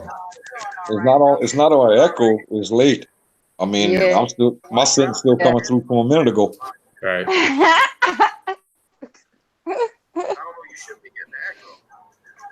Yeah, I hear the delay. Hello. Yeah. We're just gonna have to work with it. Man, okay. I know I have a lot of spiritual activity in my house, and electronics don't work good. Well, brother, stand in line, bro. All right.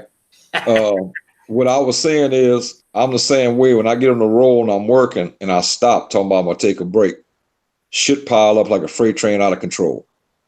Echo's gone. But I don't see him no more though. Oh, hold on. I think we lost. He's still there. He's there. Okay. So yeah, I understand what you're saying with that. That's normal. For me, it is. And when I pick back up and start rolling again, everything smooths out. Man, the way I manage it, I don't slam on my brakes all of a sudden. It's like driving a Mack truck. You got to gear down before you stop. So if you start gearing yourself down a little bit to take that break, yeah, you're still gonna get a little chain reaction, but it ain't gonna be something out of control that hits you all of a sudden. And that can take a lot of energy out you. And then, like you said, when you pick back up, everything's cool. Same thing with me. And you said you got a lot of spiritual activity going on. Well, I can contest to that. I mean, I'm the World Trade Center right now of spiritual activity. And yeah, it's like us. If I try to take a break, my spirits might allow it, then my clients don't. They pile up on me like a freight train out of control. Mm-hmm. So there's never a happy medium, but working hard like that is good. You're dedicated in what you're doing and stuff, but at the same time, you need to know when you need to take a break and slow down. Start slowing down and put one work on your mind that's going to be your last job until you come back. Yep. And then when you slate it off like that, it's better because it's not used to that. It's used to you running at full throttle, and all of a sudden you hit the brakes. Yeah, Man, the rest of it's going to catch up to you. It sounds like a DJ party, man. Yeah, but let me, and I'm just like Bokor said. Now, my experience, same thing, and I think again it goes back to consistency. So when you get super busy, like I always tell people, I don't ever get up in the morning or end my day without doing something brief, with those energies. And I think that, like, same thing, like I'll be sitting around, this will happen frequently. Like, I mean, shit, sometimes you get pulled out of the bed in the middle of the night to do something. Like say Bokor said, when they'll let you know when it's time to come back. Trust me, if you're slipping too long and you're connected. But there are periods, we're all human, we have lives, we get busy, we got to take care of our families, we got to work, we got to do what we got to do, and life can become very busy. I found a way to overcome those inconsistencies. You just got some form of consistency. And I always tell people this, sometimes 2-3 minutes of some acknowledgement can be just as powerful as 60 minutes or an hour, because it's your intent. So if you're able to work things consistently when you don't have the time, just sometimes a little 2, 3, 4, 5 minutes a day of acknowledgement can be just as powerful. It don't always have to be some long drawn out process. Sometimes people think that's what they have to do all the time to be effective. And again, intent to me is one of the most, your attitude, your intent, and your approach. To me, that has a lot to do with everything. So I agree with you, because eventually you get to the point and burn yourself out where I ain't doing this shit no more.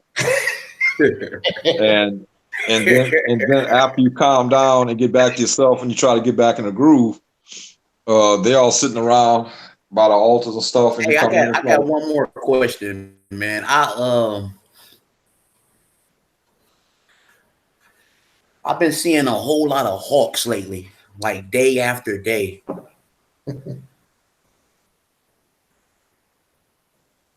Been seeing a lot of hawks day after day.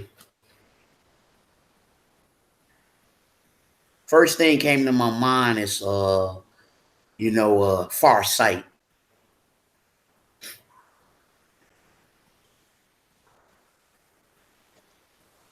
I don't know how to judge it, because I have a lot of people tell me, man, I seen a bunch of crows today, and you say you see hawks. I look at it like this: if you seen them and one didn't drop dead in front of you, you should be all right. But at the same time, it's something that you're working with, trying to show you something. And I don't know what you're working with or how much you're dealing with at one time. But at the same time, we must not cross nature. I mean, hell, it just might be a bunch of hawks taking off. I mean, we got to weigh that one. But I usually take it as a sign if I see a bunch of birds and one drops down in front of me dead. Oh, yeah. Or if I see a bunch of birds taking off, I was raised in the South, I know they head to one side of the city, to the other side of the city. The trees ain't right. Maybe there's too much noise for them or something. But don't count out nature, and don't add into things that might not be there. Because you can look for that answer and they don't have an answer to it, But like I said, if you've seen a bunch of things and you're not getting a heavy sign of one dropping down in front of you, it could be part of one of the works you doing and not realizing you're being showed a sign. Then you have to go back into your works. What am I doing? Why? And then only dwell on that for a little while. But like I said, never forget nature itself. They're going to flock. They're going to fly. And when we're spiritual, we notice things like that. We try to add into it.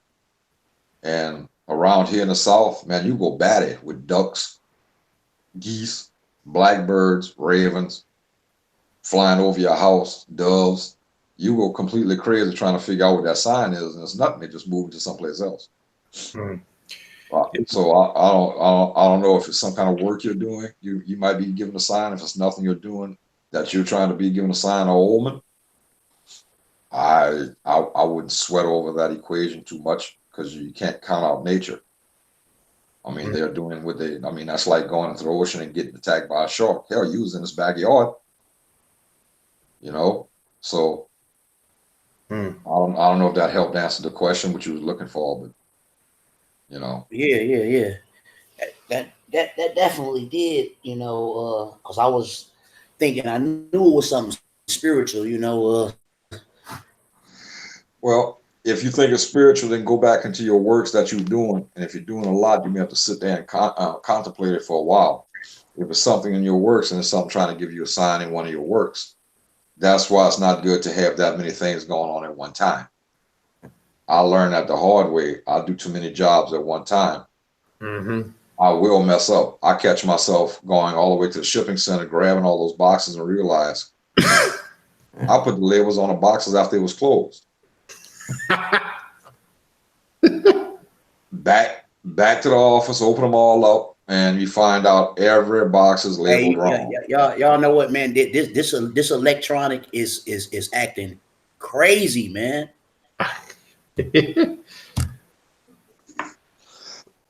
All right, y'all want to take any more from the chat? Yeah, all right. But we'll try. But brother, you can listen in if you want. What we're gonna do? Yeah, we're gonna take a few more. But I want to also put out there. Wacky J found the link to the book that Bokor Rodney was talking about. The one on John Montague? Yeah, he put the link. You can find it on Amazon. He found the link. He put it in the chat. So if you're interested in that book, just go on the chat. The book that Bokor was talking about, and then you can find it. Yeah, well, I'm going to take Powerful Band. I see you in here. 1 second. You got another question online, then we'll go to Powerful Band. One question, though. I want to be respectful of Rodney's time. Oh, yeah, Rodney, So, if we don't want to hold you. We're just going through it. When you got to go, you just let us know. Oh, brother. no, I'm good. I set y'all off. I mean, I'm good to the sunrise, brother, and that's how I work. I mean, You want to make sure either I'm talking to you or I'm boxing shit up. Either way around, the sun's going to rise. I'm gonna rise. Okay. I just want to make sure. I just looked. It was 12 o'clock. I'm like, damn, I didn't realize time I flew hope it that rises. fast. Yeah. Exactly. Well, there you go. I always tell people tomorrow ain't guaranteed, but that's a whole nother story. No, I count us a good day as soon as my feet hit the floor. There you go. Yay. So why don't you take a question from the chat, then I'm gonna go to Powerful Ben, who just came in the room. He'll be next. I know we kind of been skipping over the chat a little something, but is anything else in there or no? Yeah, it is. Hold on, because he had a question in him. I'm gonna let him go ahead and ask his own shit. There's one. Someone wanted to know how Gypsy Goddess, how to pay homage to a spirit of Louisiana, since the energy. Okay, hold on. Let me reread this here. I think I know where this is going before you get finished. Okay. And Raven, How you can pay homage to? I'm sorry, Raven. Finish that one and then go back up to 907. It looks like Lord Kush guys. We might have missed that, but go ahead. I may not have it. Oh. I don't have it. I don't have a 907. Yeah, Laura. Okay, go ahead. But Laura Kush guys, retype your question. We lost the original chat. I forgot about that. But go ahead. Oh, fuck. So you had me go back up there? Yeah. Gypsy Goddess had wanted to know. Let me get back to the question. I shouldn't have went being nosy about what you were talking about. I'm sorry, scratch that. She was just saying how to pay homage to the spirits of Louisiana, since the energy is so mighty. Yeah. Louisiana, Haiti, Condo Deities was sanctioned by, I'm sorry, there was two questions in one. I'm sorry. No, it was just, she just wanted to know, how do you pay homage to Louisiana spirits? Okay, that's open. Yeah, because she's from the DR, right? So she's from DR. Okay. And I believe she has an ancestor from Haiti. And so she don't know much about her Creole blood. That's why I knew I saw something else that was tagged on to that. Okay, if you want to do it in a wide open version of paying homage to the spirits of Louisiana or New Orleans, if you're going to do it in a broad paint stroke, get you some, if you're in the DR, get you some bayou water, some dirt from the bayou. If you have, I had been to the DR, so if you have Spanish moss trees, I think you do because it's a Caribbean thing. Get some Spanish moss, and you can pay homage right there to the whole system. Yeah, but she's in the U.S. Where at in the U.S.? Florida. Oh shit, she's even better. Get you some bayou water, some Spanish moss, and some dirt from the bayous. And you can pay homage. If you're going to take a broad stroke, you're paying homage to the land itself. Take a cue from American Indians. Pay homage to the land itself, and you're paying homage to the spirits.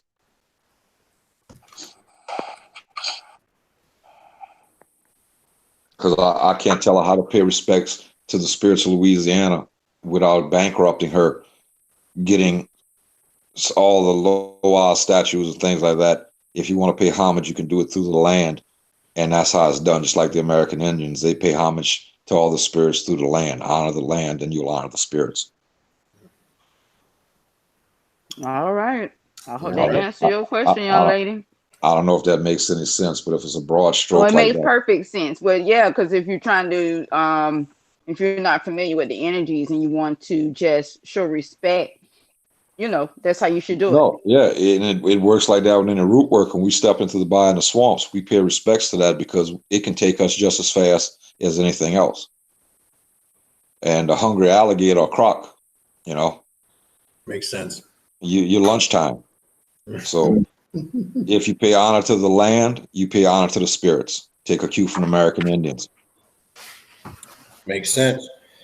And disregard that 907. She was just saying the time in California. So scratch that. All right, let's go to Powerful Ben. Peace, brother. Can you hear me? Powerful Ben? You're muted. I think you got your mic muted. Yeah, I just got on. There you go. We got you. Greetings, everyone. Thank you for allowing me to ask a question. Greetings to you, Bokor, and everyone on the line. I got two questions. My first question is this, though. Like in the Haitian tradition, they have a saying that that when you are working with a law, you have when you bring them to your home or a setting place, you have to come and sit that law at this place, so that law will be as your servant or the entity or the energy that you'll be working with. And I want to know if I could just sit my own law, or do I have to do it through a ceremony?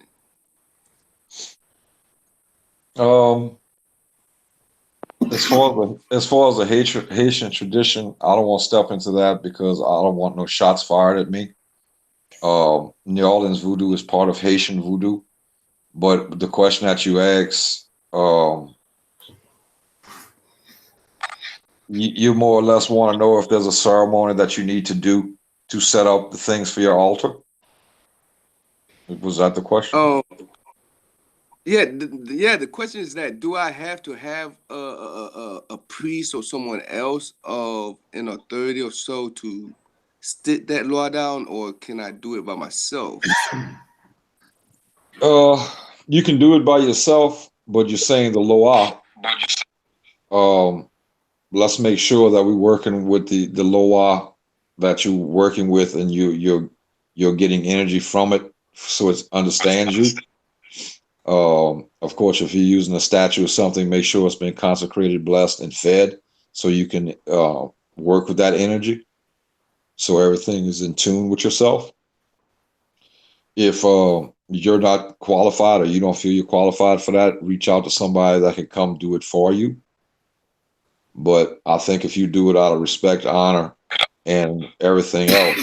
No, you should be able to do it yourself. That's my opinion. Cool. All right. The second question is this though. Is it can I just choose any law to work with? Or do the laws chooses you?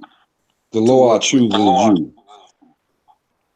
You can pick a law to work with, and they don't resonate with you. And first, it's going to be they're not going to answer your calls. Then they're going to block your calls, and then they're going to give you a bloody nose.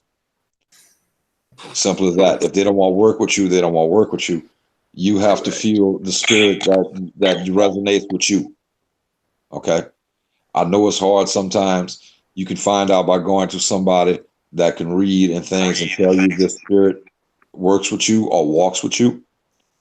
But once again, you have to determine if this person's full of shit or not. Because man, you can come to somebody and say, yes, you walk with Baron Samedi at $500. You give him $500, start doing stuff with Baron Samedi. He don't want to work with you. You know.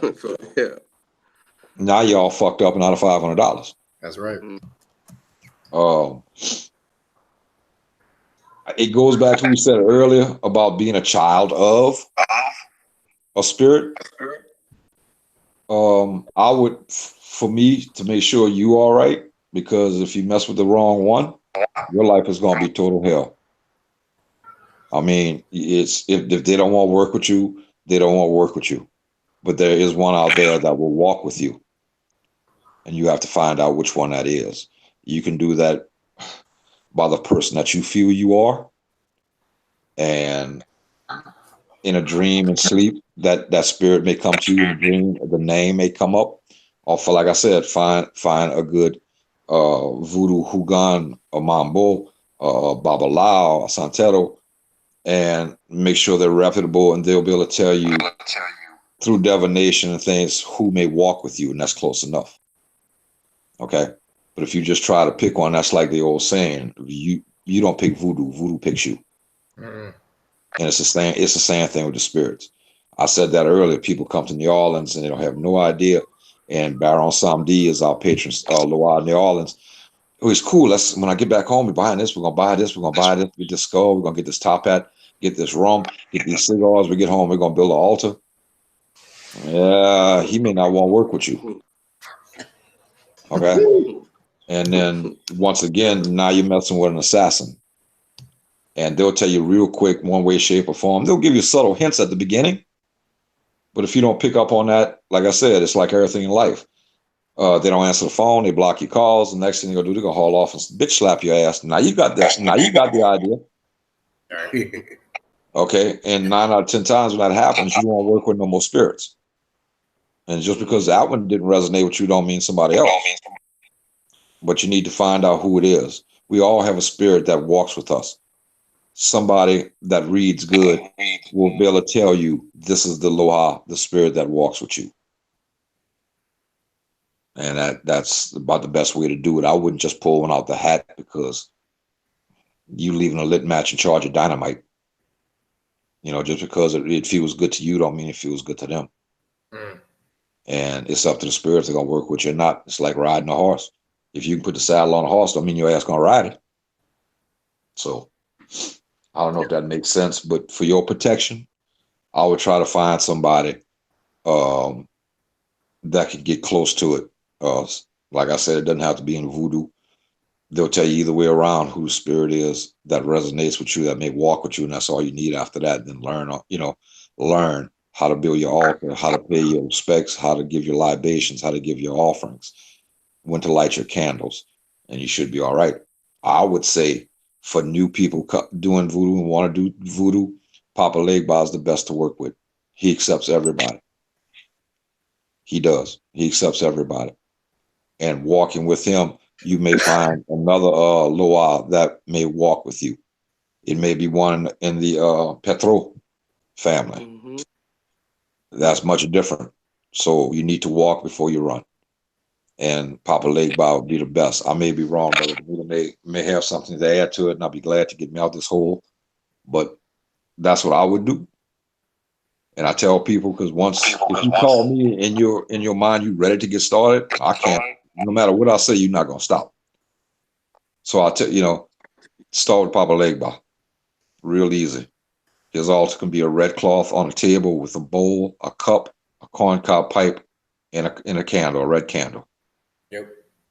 The bowl's for his offerings. The cup is for his libations. The corncob pipe is for him.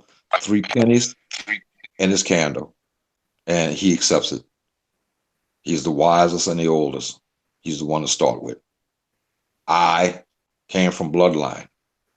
I was picked to walk with Baron Samdi. So that's why my grandfather pulled me to the side and took me down the path of Bokor. I went from square A from stop to 100 miles an hour in a second. But it was in my bloodline. If it wasn't, I'd probably got started with Papa Legba. And that's how I like to start people, because I can't say not to do it, because then you're going to do it. Your own spirit, your own soul, you're going to do whatever you feel. But if you're going to start and you're looking for somebody, Papa Legba would be the best, the safest to start off with to learn. And as you go down the line, you might find out it is Papa Legba, or you start getting signs. It may be Ogun, it may be Shango, it may be Baron Samdi, Baron Lacroix. It doesn't make a difference. You'll find out as you learn. Right. So I might have got long-winded on that, brother, but need to get me out this hole, bro. If you can add something. Hey, man. I agree with you. I want to, man, on point, because I know everything started there with me. My point, because when I first started, that's where I started. Because I kind of took the approach, what you're saying, Bokor.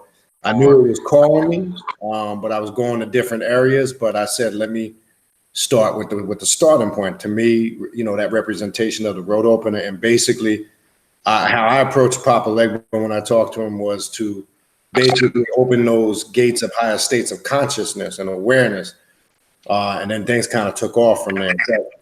And here's the thing, and I mentioned this to you guys in a video a while back, and the reason why I'd asked Bokor earlier about the different debates about working with the different iconic aspects of it. I was one, for you guys know me for years, I never was really big on working with any type of Catholic imagery, but I got my ass kicked with that reality, because I found out that there was an aspect of Legba that was in the family line for years, and it happened to be a Catholic aspect or imagery of it.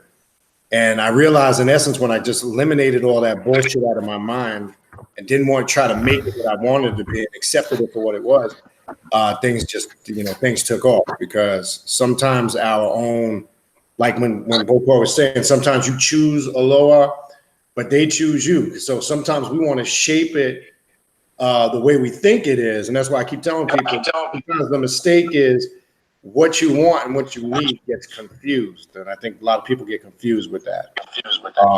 So I would say that's a great place to start. Legba is a great place to start. We did a ritual down here several months ago, drumming. I would say for Legba. Somebody got an echo. I don't know what that's from. I think that's you, Brother Am. Yeah, I had to mute you, Brother Am. You got an echo from your device. We did a drumming, and the drums too. You hear me talking about the drums all the time. The drum is an integral role in a lot of this work, because that facilitates, in my opinion, the vibrations and frequencies that bring the spirits down.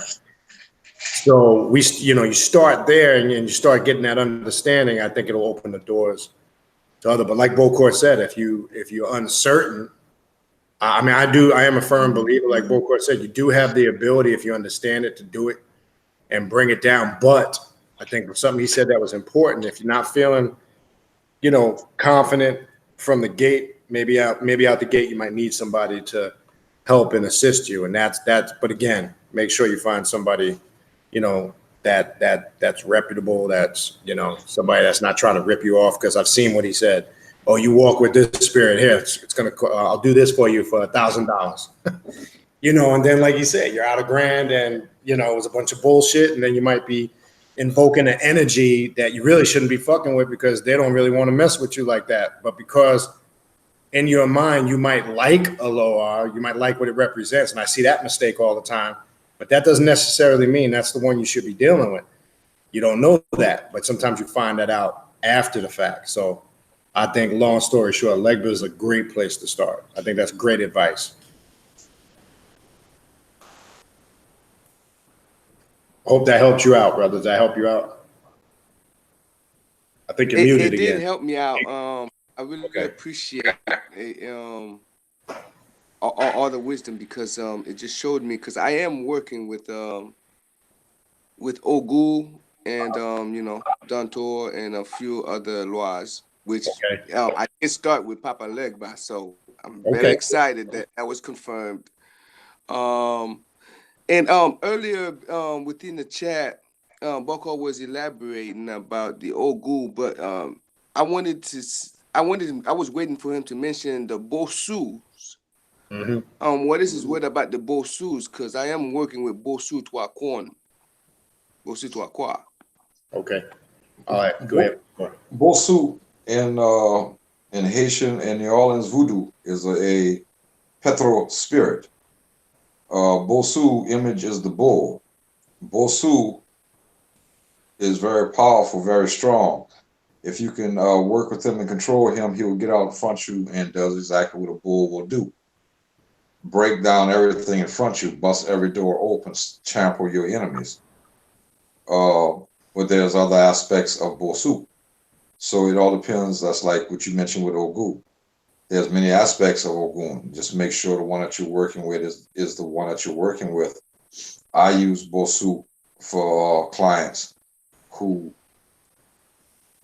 not through fault of their own, maybe through somebody else's work, had doors closed for years on them. They can't, every time they take 10 steps, they get pushed back 8. Well, my thinking is you pull out the big guns and clear the path, and I use Bosu. As I said, it's a petro spirit. It's the bull.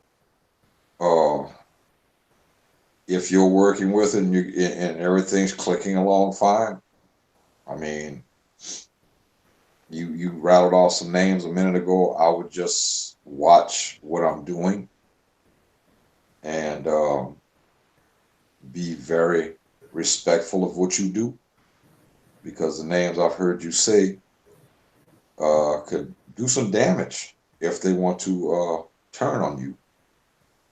So just use your head, be respectful, and have it come from your heart and your head, and you should be all right.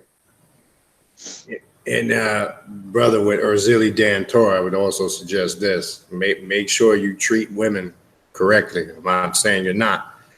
She really loves women. She loves men that treat women correctly, but she can be very vengeful and warful if you disrespect the women in a messed up way. Yeah. Just be cautious of that. If you have children, she will go after them as punishment. If you don't, she will turn on you.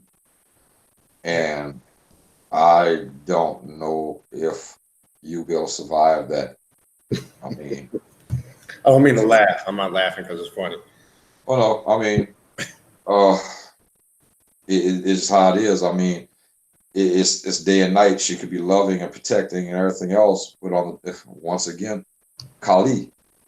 If you treat the Kali and the energy of Kali right, fine and perfect, but at the same time, Kali is a destroyer. She will destroy all her people, and no damn good and well I can start over with a whole million that will honor me after I just slaughtered 1 million. So the names that you rattled off, I'll be very careful. And try not to work with all of them at one time, because things can get confused and payment can be heavy on confusion. But Papa Legba may be the one to start guiding you through these. If you have altars up, I'm not saying tear the altars down. That may do damage to you more than leaving them up. But that's what I would do. I mean, you're on your path, see what happens, be respectful. And if you think it can't happen, it will. That's what I tell people all the time that come against and I love it. I don't believe in nothing y'all do, partner. You don't have to believe as long as I believe. Right. So, you know, I don't know if that answered anything. Mm-hmm. Yeah, thank you for the wisdom, man. I'm all clear. That answered all my questions and then every questions I have afterwards too. All right. Well, we appreciate it. You can hang around, brother. Just mute your background. If you got something to add, feel free. Raven, what else we got in the chat? Anything else? You still there? You still with us? You hanging in there? Yeah, I'm sitting here. I have to eat. I don't know what y'all doing. You saw me yo, grab something. she was over there sleeping. Come on. You saw me get up, didn't you? I'm about to get up and get me some. No, stop going. Yeah, I had to get my grub on. I'm like, what the hell? I got a whole tray of cinnamon rolls I made that's about ready to bite the dust. I'm at my best time right now. This time of night, shit, I'm awake. This is my best time. I'd have been the best Dracula ever. Best Dracula ever. If there is no more I do have a question. Let me see. Oh, can you hear Where me? did that question go? Wait, I hear you. Somebody talking. Who is that? Double R. Okay, go ahead. Go ahead while you find. Go ahead. Okay, I was gonna say if it wasn't any more questions in the chat right now. I just had a question about Papa Legba when you guys were talking. My question is it a thing like if you like there's a lot of images of Papa Legba, and for some reason I seem to make more of a connection with the older looking image of him. Is there a thing behind that? Like, is there a is there anything? The theme behind that you're asking,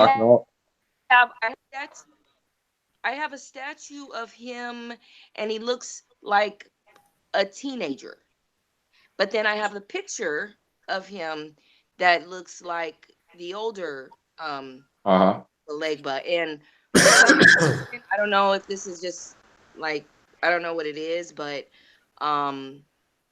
the statue, I don't seem to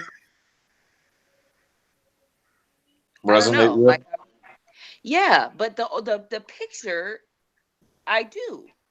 So is that a thing? In voodoo, Papa Legba is the older man. Like I said, the crutch, the straw hat, kind of bent over, frail looking. We don't have a younger image of him as I may be wrong, and brother can correct me on this, is Santeria and Ifa. But I was told this about Papa Legba. Well, can I show you? Can I show you? Yeah. And maybe, but like I said, I was told this. If you're walking down the street and you pass a thrift store or something like that, and you look into the window and there's a statue there and it screams out Papa Legba, it's Papa Legba.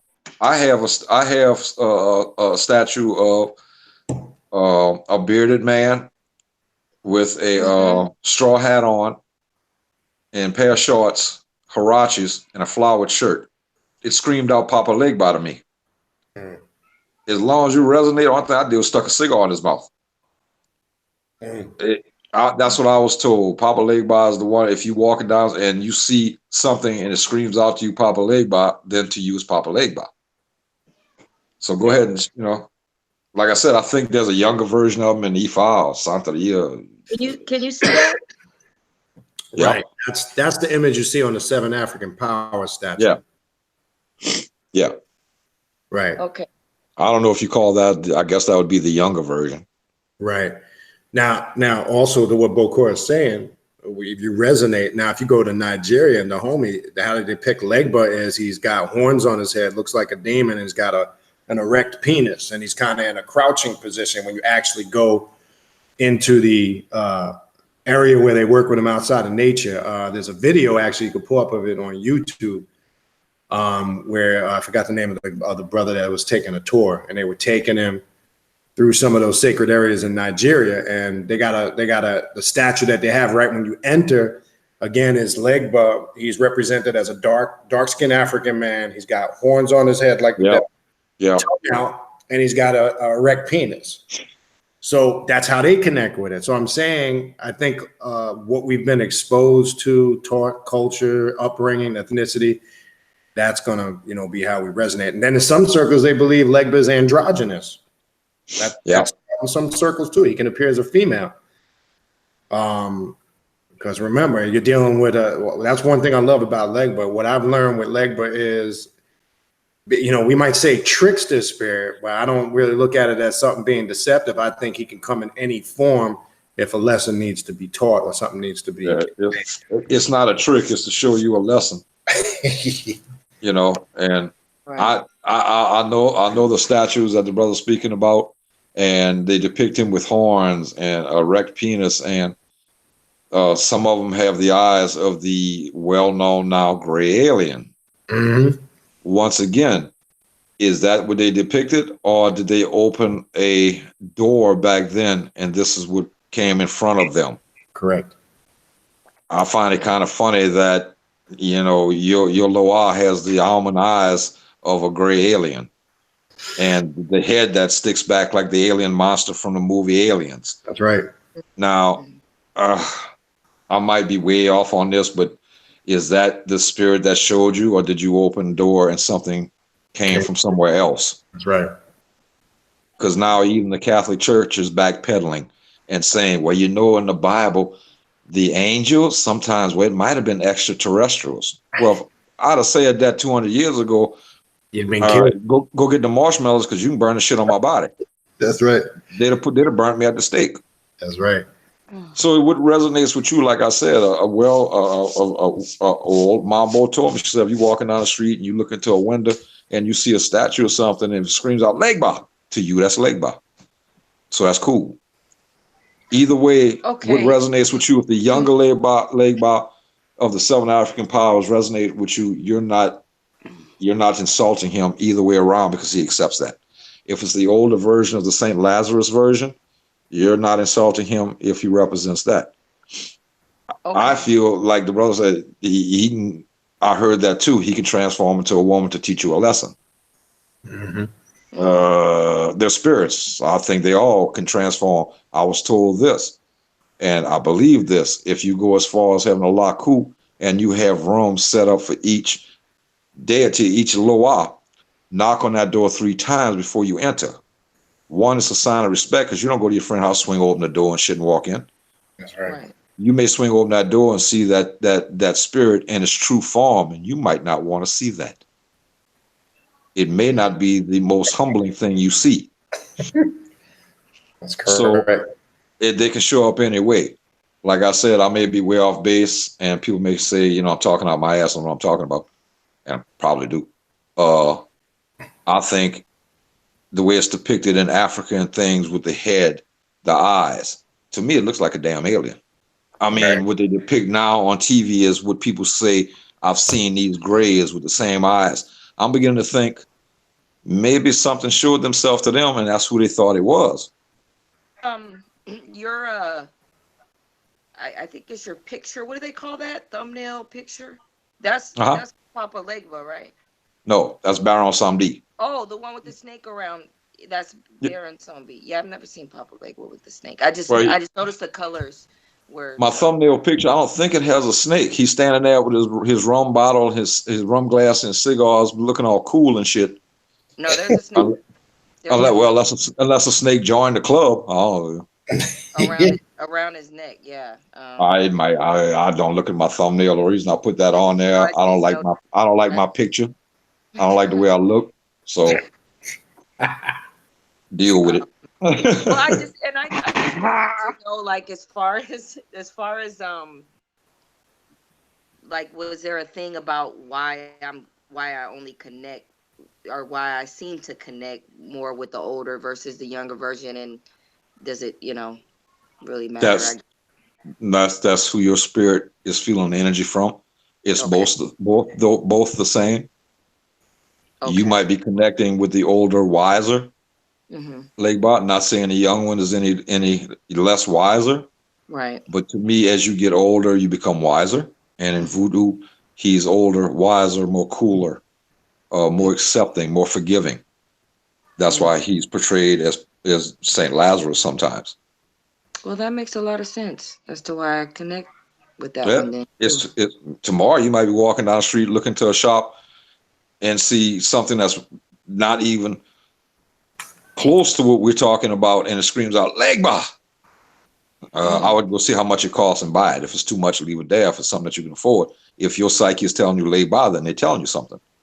Like I said, I have one with Bermuda shorts, Huarache sandals, a flowered shirt, a straw hat, a beard. I stuck a cigar in his mouth because it felt to me it looked like Legba on the beach. I guess they partied. I guess they got their vacations too. right. So if it resonates with you, you're not breaking anything. They're both the same energy. One's seven African powers, and one is the way we do it in voodoo. You're not breaking any rules. Okay. I mean, you're not. You could resort back to what the brother was saying about the African image of him, and it's weird looking.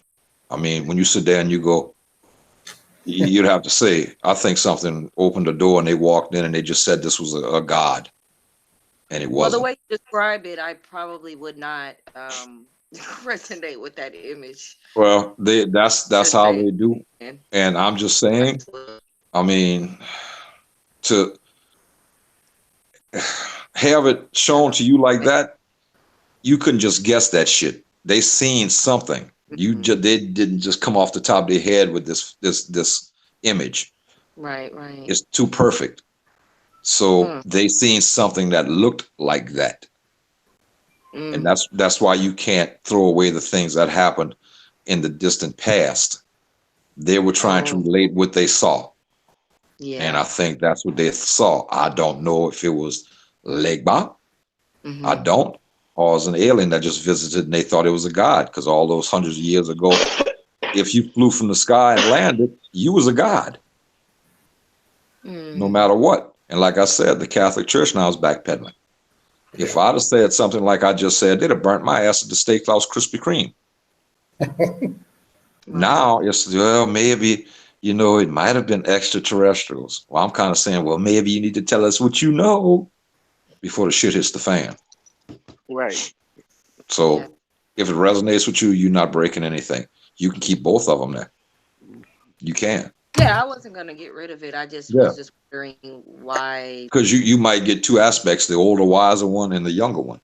It's always good to have two aspects. Always. And something else, like my godmother in Ifa or Santeria, she was a Legua. I know the energies are a little different. It's not exactly the same Legua and Papa Legua, but in Palo, she was Lucero. And they tend to have that androgynous, energy. Especially the path that, she walked with. But I've seen that energy come, like we're talking about, young, old, male, female. And from what I see, like Bokor is saying with the African image, I know how they work with it more there. It's a very viral type of energy of Legba. When I say viral, the erected penis represents that raw masculine energy. It's I've noticed the way they work with it there might be slightly a little different. And I'm saying that to say, like Bokor is saying, whatever experience they had with that, I think they connected all, regardless if they're calling it Legba or not, whatever it is, I think they connected all of that to it because that energy that they work with seems to be a lot more viral and masculine and very aggressive in nature. It's a little different, just in my experience. I mean, others might have experienced otherwise, but that's what I get out of it. And it is a very interesting image. If you've ever seen it, it definitely catches your attention. So yeah, it is. All right, but real quick, let's see if we have any more. If we can get to any more in these in the chat. I don't know. I had a question in respect to, like, if you wanted to feed your altars or stuff like that, and how you say that you don't necessarily need to be initiated into any of the systems in order to go ahead and move forward with working with any of the, the entities, not the entities, with the the deities or the energies of the spirits, and you wanted to go ahead and feed them. I do remember back in Ifa, if like if you were to cut yourself and while making an offering that which one is that one, the one that deals a lot with the swords, that you can end up that he can come back and like pretty much take your life because you had inadvertently offered your own blood up for a sacrifice while you were making the actual sacrifice. So is that actually true, or would they go ahead and count that as oops?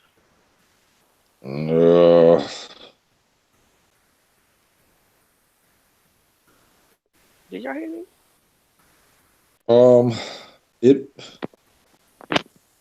The blood is blood, and once they taste blood, they're used of it. Now, if you mixed accidentally some of your blood in that, it might have been so minuscule that it didn't count, and it was an accident. That's why when you make sacrifices, you have to be very careful. You have to be also cognizant of the animal that you're killing. You don't want it to be drawn out and painful because it has a spirit too. I know when I do offerings like that, either a chicken, a goat, I hire, well, not for a chicken. I'll hire, if I have to do a goat's blood, I'll hire a butcher after. Right. And let them butcher the meat and give it out to needy families. I don't disrespect that animal. That's right. That's what bothers me sometimes in Santeria and in Miami for some reason. They'll throw the corpus on the side of the street and leave it there. The religions might be different, but you're still disrespecting that animal. Right. I've been to rituals where we had to offer bull's blood. Once again, we pool the money together and we get a butcher to come in after. But I think you would have to stand there and cut your hand and drip your blood on there for you to become involved. And people do that. How do I give my blood? You don't never give your blood. Never. Right. Because now you created basically a vampire and it's got the taste for you. But accidentally, I don't think it counts. I don't think because there's not enough blood. I think your intention standing there cutting yourself and dripping your blood, that's different than I cut my damn hand and it slipped in. You ain't got that much blood slipping in. Yep. So it just goes back, if you're doing a sacrifice and you're cutting your own self, maybe you need to step back and do some practicing on an inanimate object and make sure your fingers stay out the way, or go buy you some of them nice mesh gloves that restaurants use. Right. And because you can't never tell when an animal's going to jerk. You can't. And I'm not a veterinarian. I can't. I look before I have to sacrifice a goat. I look of the anatomy of a goat, and I do every time. I want it to be quick and painless. Mm-hmm. I don't want that animal to suffer. I can't stand there and swing a chicken around and break its neck. To me, that would be slow and painful. That's torturous. That's correct. So I just cut the head off quick, simple. That's it. A bull's the same way. You find out where the main artery is, and that's where you put the knife. It all depends if that bull is going to stay still. If it doesn't, hold off until you can get it where you get it from his blind side. You don't want that animal to suffer because, one, you're disrespecting that spirit. So, but I mean, if it was mixed in accidentally, it's all right. I think you have to stand there and cognitively cut yourself and drip your blood on it. And a lot of people do that shit. I'm surprised at the people that call me and tell me that. And basically, I don't know what to tell you because now they want blood. You go back there with some fruit, it's not going to work. It's not going to work. I was asking from the aspect of making an ancestral staff and pretty much activating it to go ahead and work with my ancestral altar. And the book that I had read was talking about how you can go ahead and how to consecrate it, step by step, essentially, on how to make it. And if you weren't going to go ahead and pay someone to go ahead and do it. And then, my memory took me back to to for tradition and dealing with that and horror stories essentially. And Well, that's fine. And people ask me about ancestral altars. I leave my ancestors at rest. If they come to me with things to help me, I accept it and I give them praise. But I want to tell not you, giving the offering to the ancestor. no. Okay. But what I'm trying to say is, and I don't never hear nobody say this, check your ancestor that you're working with, because if you connect, you will start to take on aspects of that ancestor. And not all of them are good for you. Exactly. I had people call me in, very rich families in New Orleans want me to do ancestral altars for them. And I start delving into the past. I can't do it. First of all, I have them like that. Their great grandfather was a slave owner. Man, that's nah. That ain't no. Yeah. Sorry. That's right. You don't want to conjure that up. I'm a descendant of slaves. One, after I started digging through files and stuff, found out he was a pedophile. You are going to take aspects of the spirit. That's all we need is another child molester around. That's right. And I hear people all day never mention that. You will take on aspects of your ancestor. But don't we technically already have those aspects inside of us because our ancestors are what's inside of our DNA? Yes, but they're inside our DNA. But if they're inside of our DNA and we are their blood and their blood descendant. But when you're talking spiritual, now their spiritual strength, you're taking on aspects of that. You're taking more power from them and becoming what they once were. They won't take you over completely, but you will take on aspects. Okay? And I hear that all the time. I'm building an ancestral altar. Okay, good. Well, who I'm doing? Yeah, okay, good. And you talk to them. Okay, good. But you never hear them say, I did a background check on my ancestor. Bad. Okay? Be some shit, you got your ancestor and you find out he was Jack the Ripper. You start taking on that aspect. Yeah, it's a bunch of it won't take you over completely, but it will be enough in you to have that effect. Those thoughts. Okay. And I don't, like I said, I'll leave my ancestors at rest. They went through enough shit in their life. They don't need me aggravating them. And then they got some ancestors do not want work with you. They want to rest. Right. And people push the issue. And I'm a firm believer in this. I know it's off subject. That ancestral money bullshit. Yeah, that's bullshit. Yeah. I burned this $1 million note to pay your debts. Their debts were paid when they took their last breath. What you're doing now is strong arming them into doing something for you. If I was your ancestor and you pull that shit on me, I'm gonna bitch slap you. Yeah, that's why are you conning me? I don't owe nobody. I don't. You dead. I had that happen to my father when he was alive. He had a heart attack. They put him in the ambulance. The ambulance went down the interstate system, broke down. I took a picture of it before the next ambulance came. They sent me that bill. I sent them a picture of the broke down ambulance. That's right. All right. Service wasn't rendered. Not effectively. Well, not effectively, but I won't pay you that money. I'll pay you half. You made it halfway. Okay. But I don't mind if people want ancestor altars, delve into who you're dealing with. It's okay for your father, your mother, your grandfather, your grandmother, because you can track that down. When you start going in the distant past, great grandparents, great great grandparents, you don't know. You don't know what's going on. And as I delved into these people's backgrounds, they got mad at me, was cursing me at their house. And I couldn't see nothing. I was all gunned. And yeah, the money was good, but I'm not doing that. One, I'm a descendant of slave. That ain't happening. Two, we don't need another child molester. They was mad. Don't be mad at me because they like to walk around smelling like little boy booty holes. That's right. So, and let me add something to that point real quick. And that's why you always hear me saying for years on the channel, I hate that word ancestral worship. And I know that's used. And when you're approaching it like that, and one thing we always talk about, if you are working with your ancestors, like Bokor saying, You always hear me say, not all your ancestors are productive for you. Same thing he's saying. I said some of them could be psychopaths, killers, murderers, and that's where you start with the direct lineage if you're going to do that. But it's through honor and respect. It's just showing honor and reverence. When people get into this worship and shit, like he's talking about, you know, the money ancestral bullshit, that's all a bunch of horse shit. And it's just my opinion. I feel strongly about that. That's not why you do it if you are working with some aspect of it.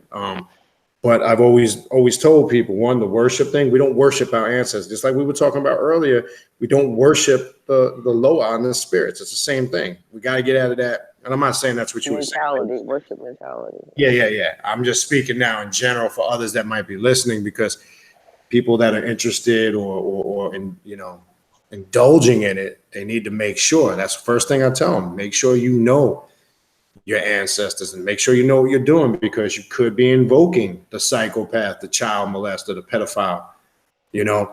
And I know for shit, I had a particular spirit one time that came through, like an Ifo or Santeria, we do something called Igun ceremony. And I have a spirit that comes through that it'll automatically go to people that I know have abused children, and it despises them.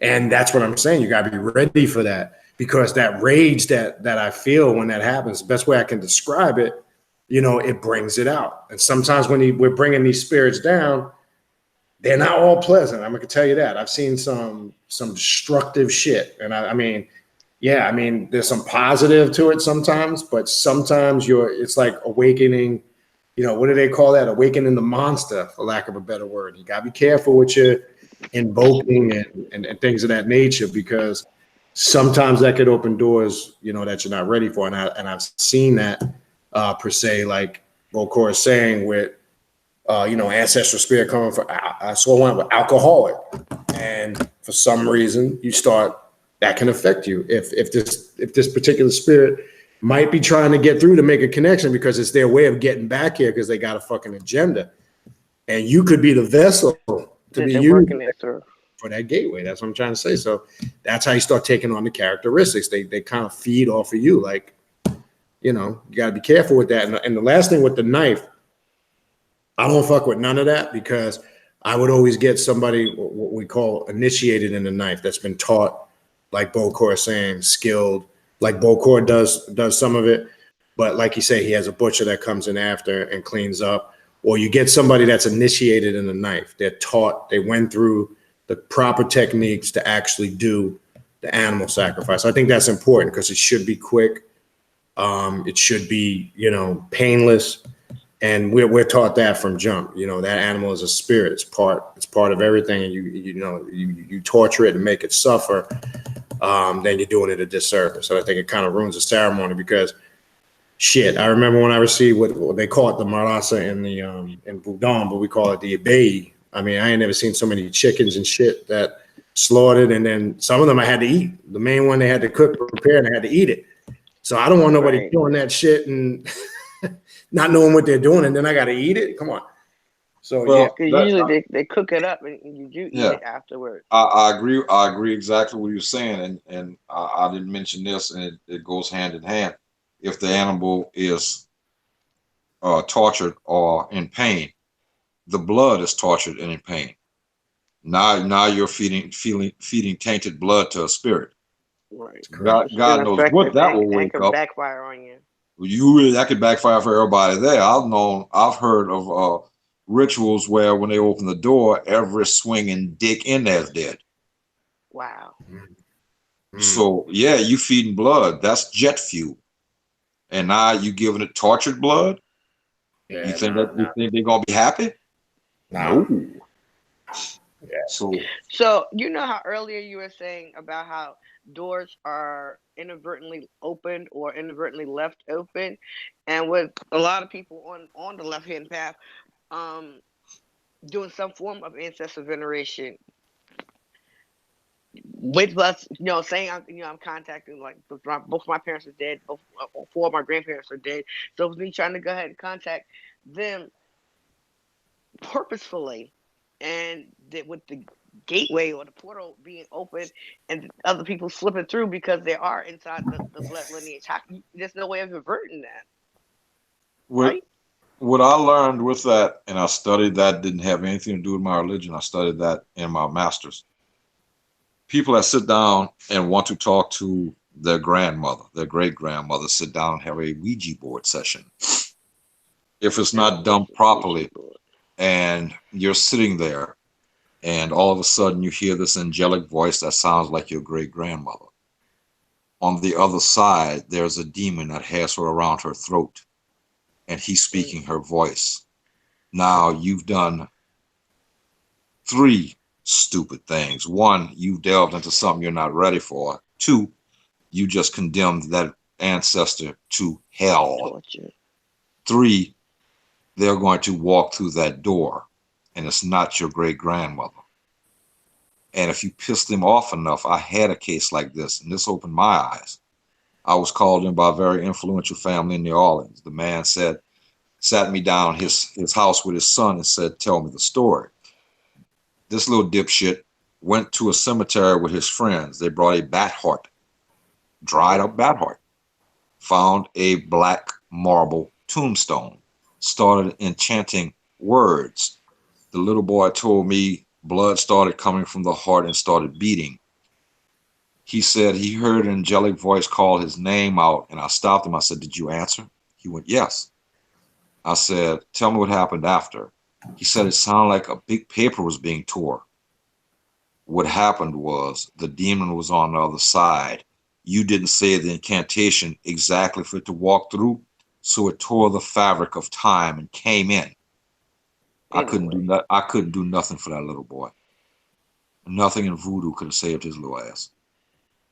Now, I don't know if anything happened to him, but I did find out the little clown that started the thing got killed in a car accident about 3-4 weeks after that.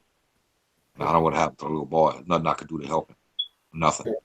That's way, way out of my game plan. If it tore the fabric of time and came in, man, we did.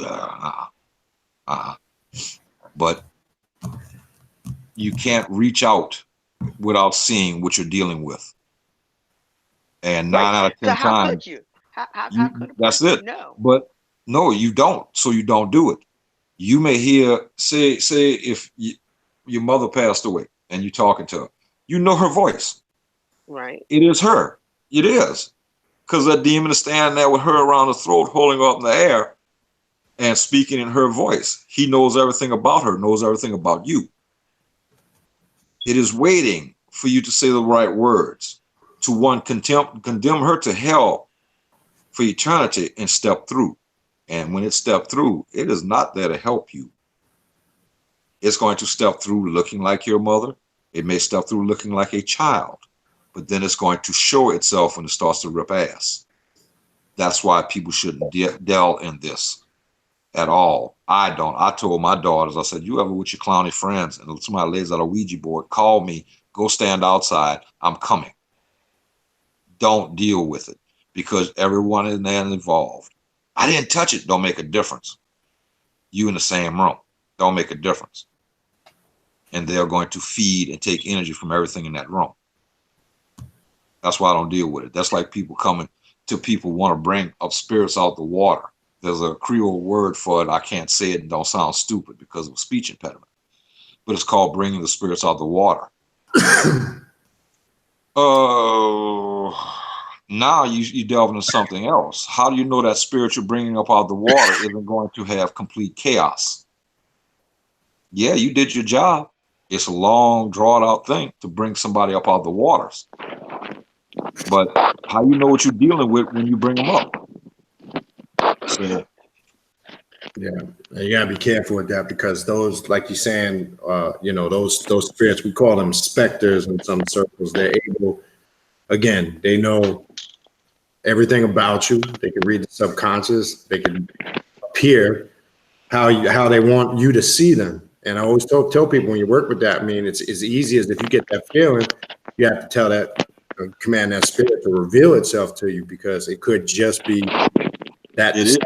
Yeah, it is. And that's why you hear demonologists and priests doing exorcism always saying, say your name, say your name. Correct. Right. That demon has names countless throughout the centuries. But if you could find and put enough pressure and make enough pain on it, it will give you its given name. And once it gives you that name, or you can speak that name, you are in control of that demon. The idea is to get that one name. You can track down a demon through history, and you don't have enough time on this earth to get to its given name. But that's why they keep asking, say your name, say your name. That's why when you connect with a demon and you get a response, what is your name? Legion, for I am many. That's the response. Okay, now what you gonna do? Correct. All right, so let's do this. Let's take just one or two more questions in the chat, and then let's finish this up because I got to get to some stuff before I hit the bed. And I've been enjoying this, running late, and I know I could do this too. But time constraint. Raven, another question or two? And just before we do that, but people just understand, Bokor, Rodney, Coleman will be back on. I know there's some questions we couldn't get to. I appreciate everybody's participation. Everybody's been participating tonight.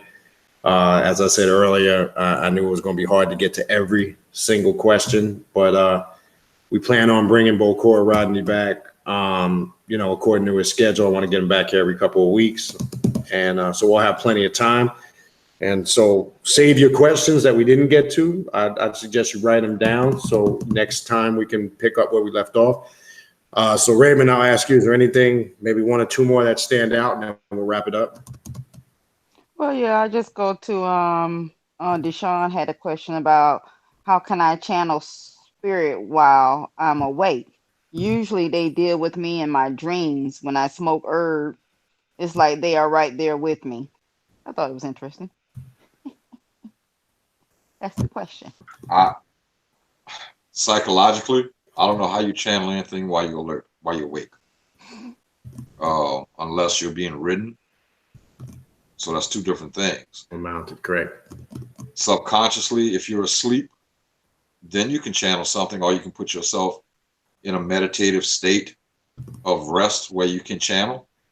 If smoking herbs help, that's cool. I can't, because my brain will not allow that. My brain is firing like an automatic rifle constantly. It's hard for my brain to be at rest. So I don't know if it could be done while you're awake. Psychologically, I'd have to say I'd like to study you if you can.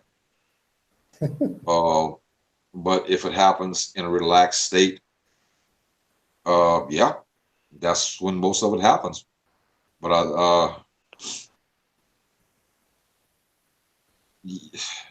I might be wrong as a brother, but you might be able to correct on this. Are we channeling, or are we being mounted? Well, what you said, one thing, mountain has a lot to do with it. Now, there's another thing that I've experienced when we focus on something, like you say, if you zone in on something, you can go into an alpha state. This has literally happened to me, where I started, we might call it daydreaming. I might have been focusing on some type of energy spirit, and I drove a certain distance. I don't even remember how I got there. I don't even remember stopping at red lights and making turns. So I think sometimes that woke state can be confused for hitting a certain, what we call alpha state, where we could call it daydreaming, or we could call it just focusing in on something so intently that our mind is so locked on it. And yeah, we could tap into an experience. And then what you're talking about, mountain. But I know I've experienced that alpha state literally, where I was just thinking about things. I might have been thinking about the spirits or whatever was on my mind. It's happened to me like 3 times. And I literally got from point A to B and have no recollection of it. And then when I stopped and realized I came out, and I was like, how the fuck did I get here? And how did I not crash? And how did I don't have no recollection of stopping at red lights, making right turns, left turns, but I know I got to where I got to go. But I think that's more of alpha state, because I do believe when you're really focusing on, like you said, Bokor, your mind don't operate like that because it's fiery. I'll get in them states once in a while. I don't, but a lot of it has to do with the second thing you said, mounting. When that has a lot to do with it when you're. Well, in essence, but think about this: when you're mounted by one of the lower, the spirits or the Orishi, really what it is, that energy. Now, I mean, they're pretty much you've embodied, you've become that, and some people don't have full recollection of that when it happens either. Yeah, and I mean, they don't remember what happens after it is dismount, but they're left with something. Yes, and a lot of people go and want to be mounted. I want to be mounted. No, it doesn't work like that. It mounts who it wants to mount. It'll mount the person standing way in the back that's scared that I want, and they get mounted. That's right. We do in New Orleans. If somebody declares they're mounted by Baron or Mama at Bridget, we give them the rum that's laced with the peppers. That's right. And I've seen women pour it in their hands and wipe it on their face like it's water, drink it, pour a handful and rub it all over their coochie. That's right. The private parts. You mounted then. There's no way. If you faking it, it's not gonna make it past your eyes. And if you fake it, you try to drink it, you're not gonna make it past that. And if you rub it on your genitals, yeah, we listen to that. Okay, we got a full bred mountain going on. Okay, we got a possession. And after it's all over, they don't remember. I've seen people eat glass. Yes. Some of the Loas want that from their mounts. And scientifically, and this is beautiful. Yes, but you can chew glass and turn it back into a sand state. Man, get the fuck out of here with that. Who's gonna stand there and chew glass for 3 hours? Exactly. That'll take forever. They chewing glass and swallowing, and you know it's glass because you know it's glass. You hand it to them. You handed that bottle to them. Now you got something. But I forgot about the alpha rhythms. Like I said, I try. That's why I don't do too many divinations, and I don't read your cards or make readings.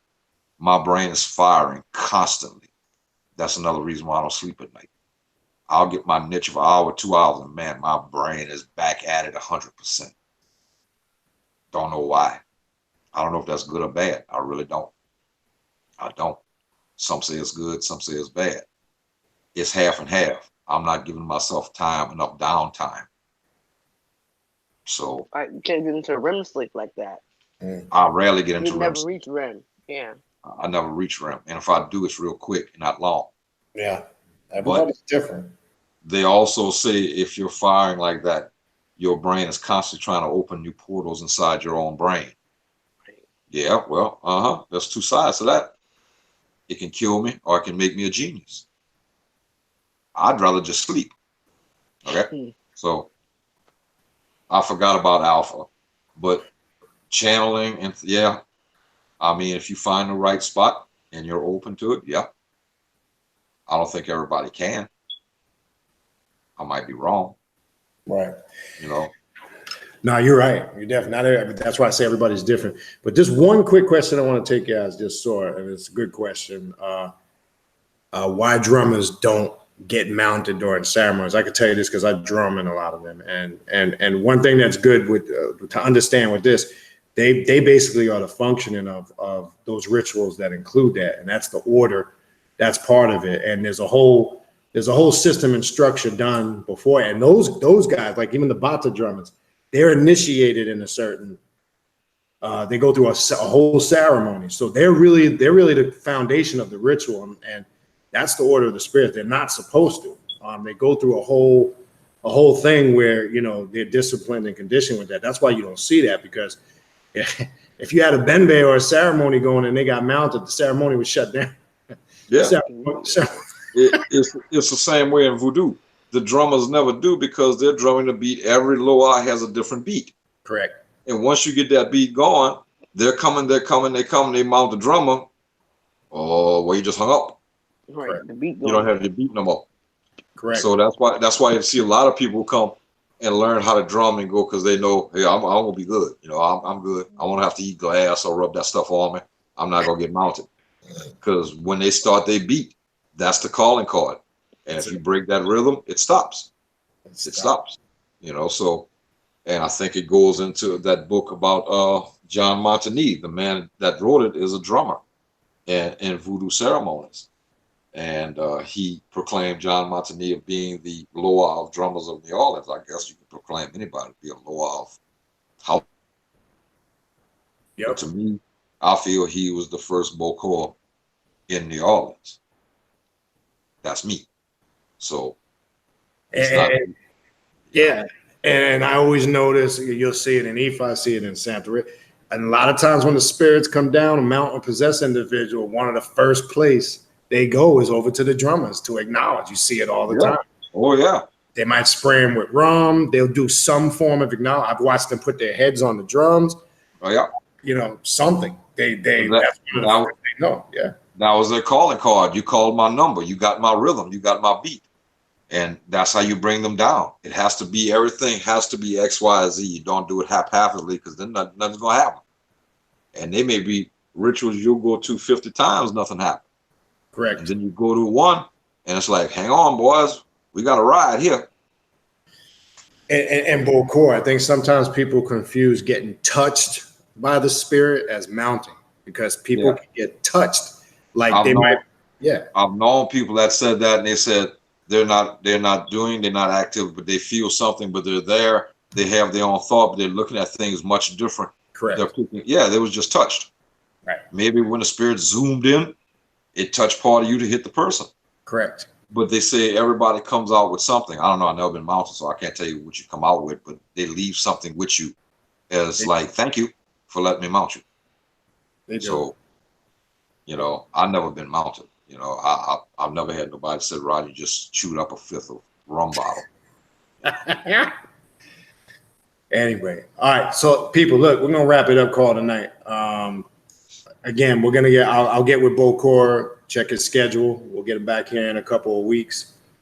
We'll come up with some top. There was some other areas I wanted to get into tonight, but I didn't want to rush the 7 African power thing. And I think he did a great job in breaking that down through the Voodoo-Hoodoo spiritual system. I wanted to make sure we went through that because that's one of the key foundations. Maybe next time we can get into some of the barons and the gay days specifically and talk a little bit about that. I kind of wanted to go a little there tonight and talk about some black magic and things of that nature, or dark magic. But we'll get to that next time. We'll talk. We'll get something. So again, I want to thank you, brother, for coming on as usual and spending time with us. And anything you got to say in closing? We'll give you the last closing statement. No, as always, thank you for allowing me to come into your podcast and meet your people and to share your conversation. Well, we appreciate it, and I will be in touch. I'll give you a call tomorrow or maybe, and we'll see what we come up with, and we'll see when your next good available date is to get back. All right. That works with me. All right. Peace, people. All right, peace. peace. Everybody tuning in. Coleman. Thank you all. Good night. Okay. All right. Peace. Good night, everybody.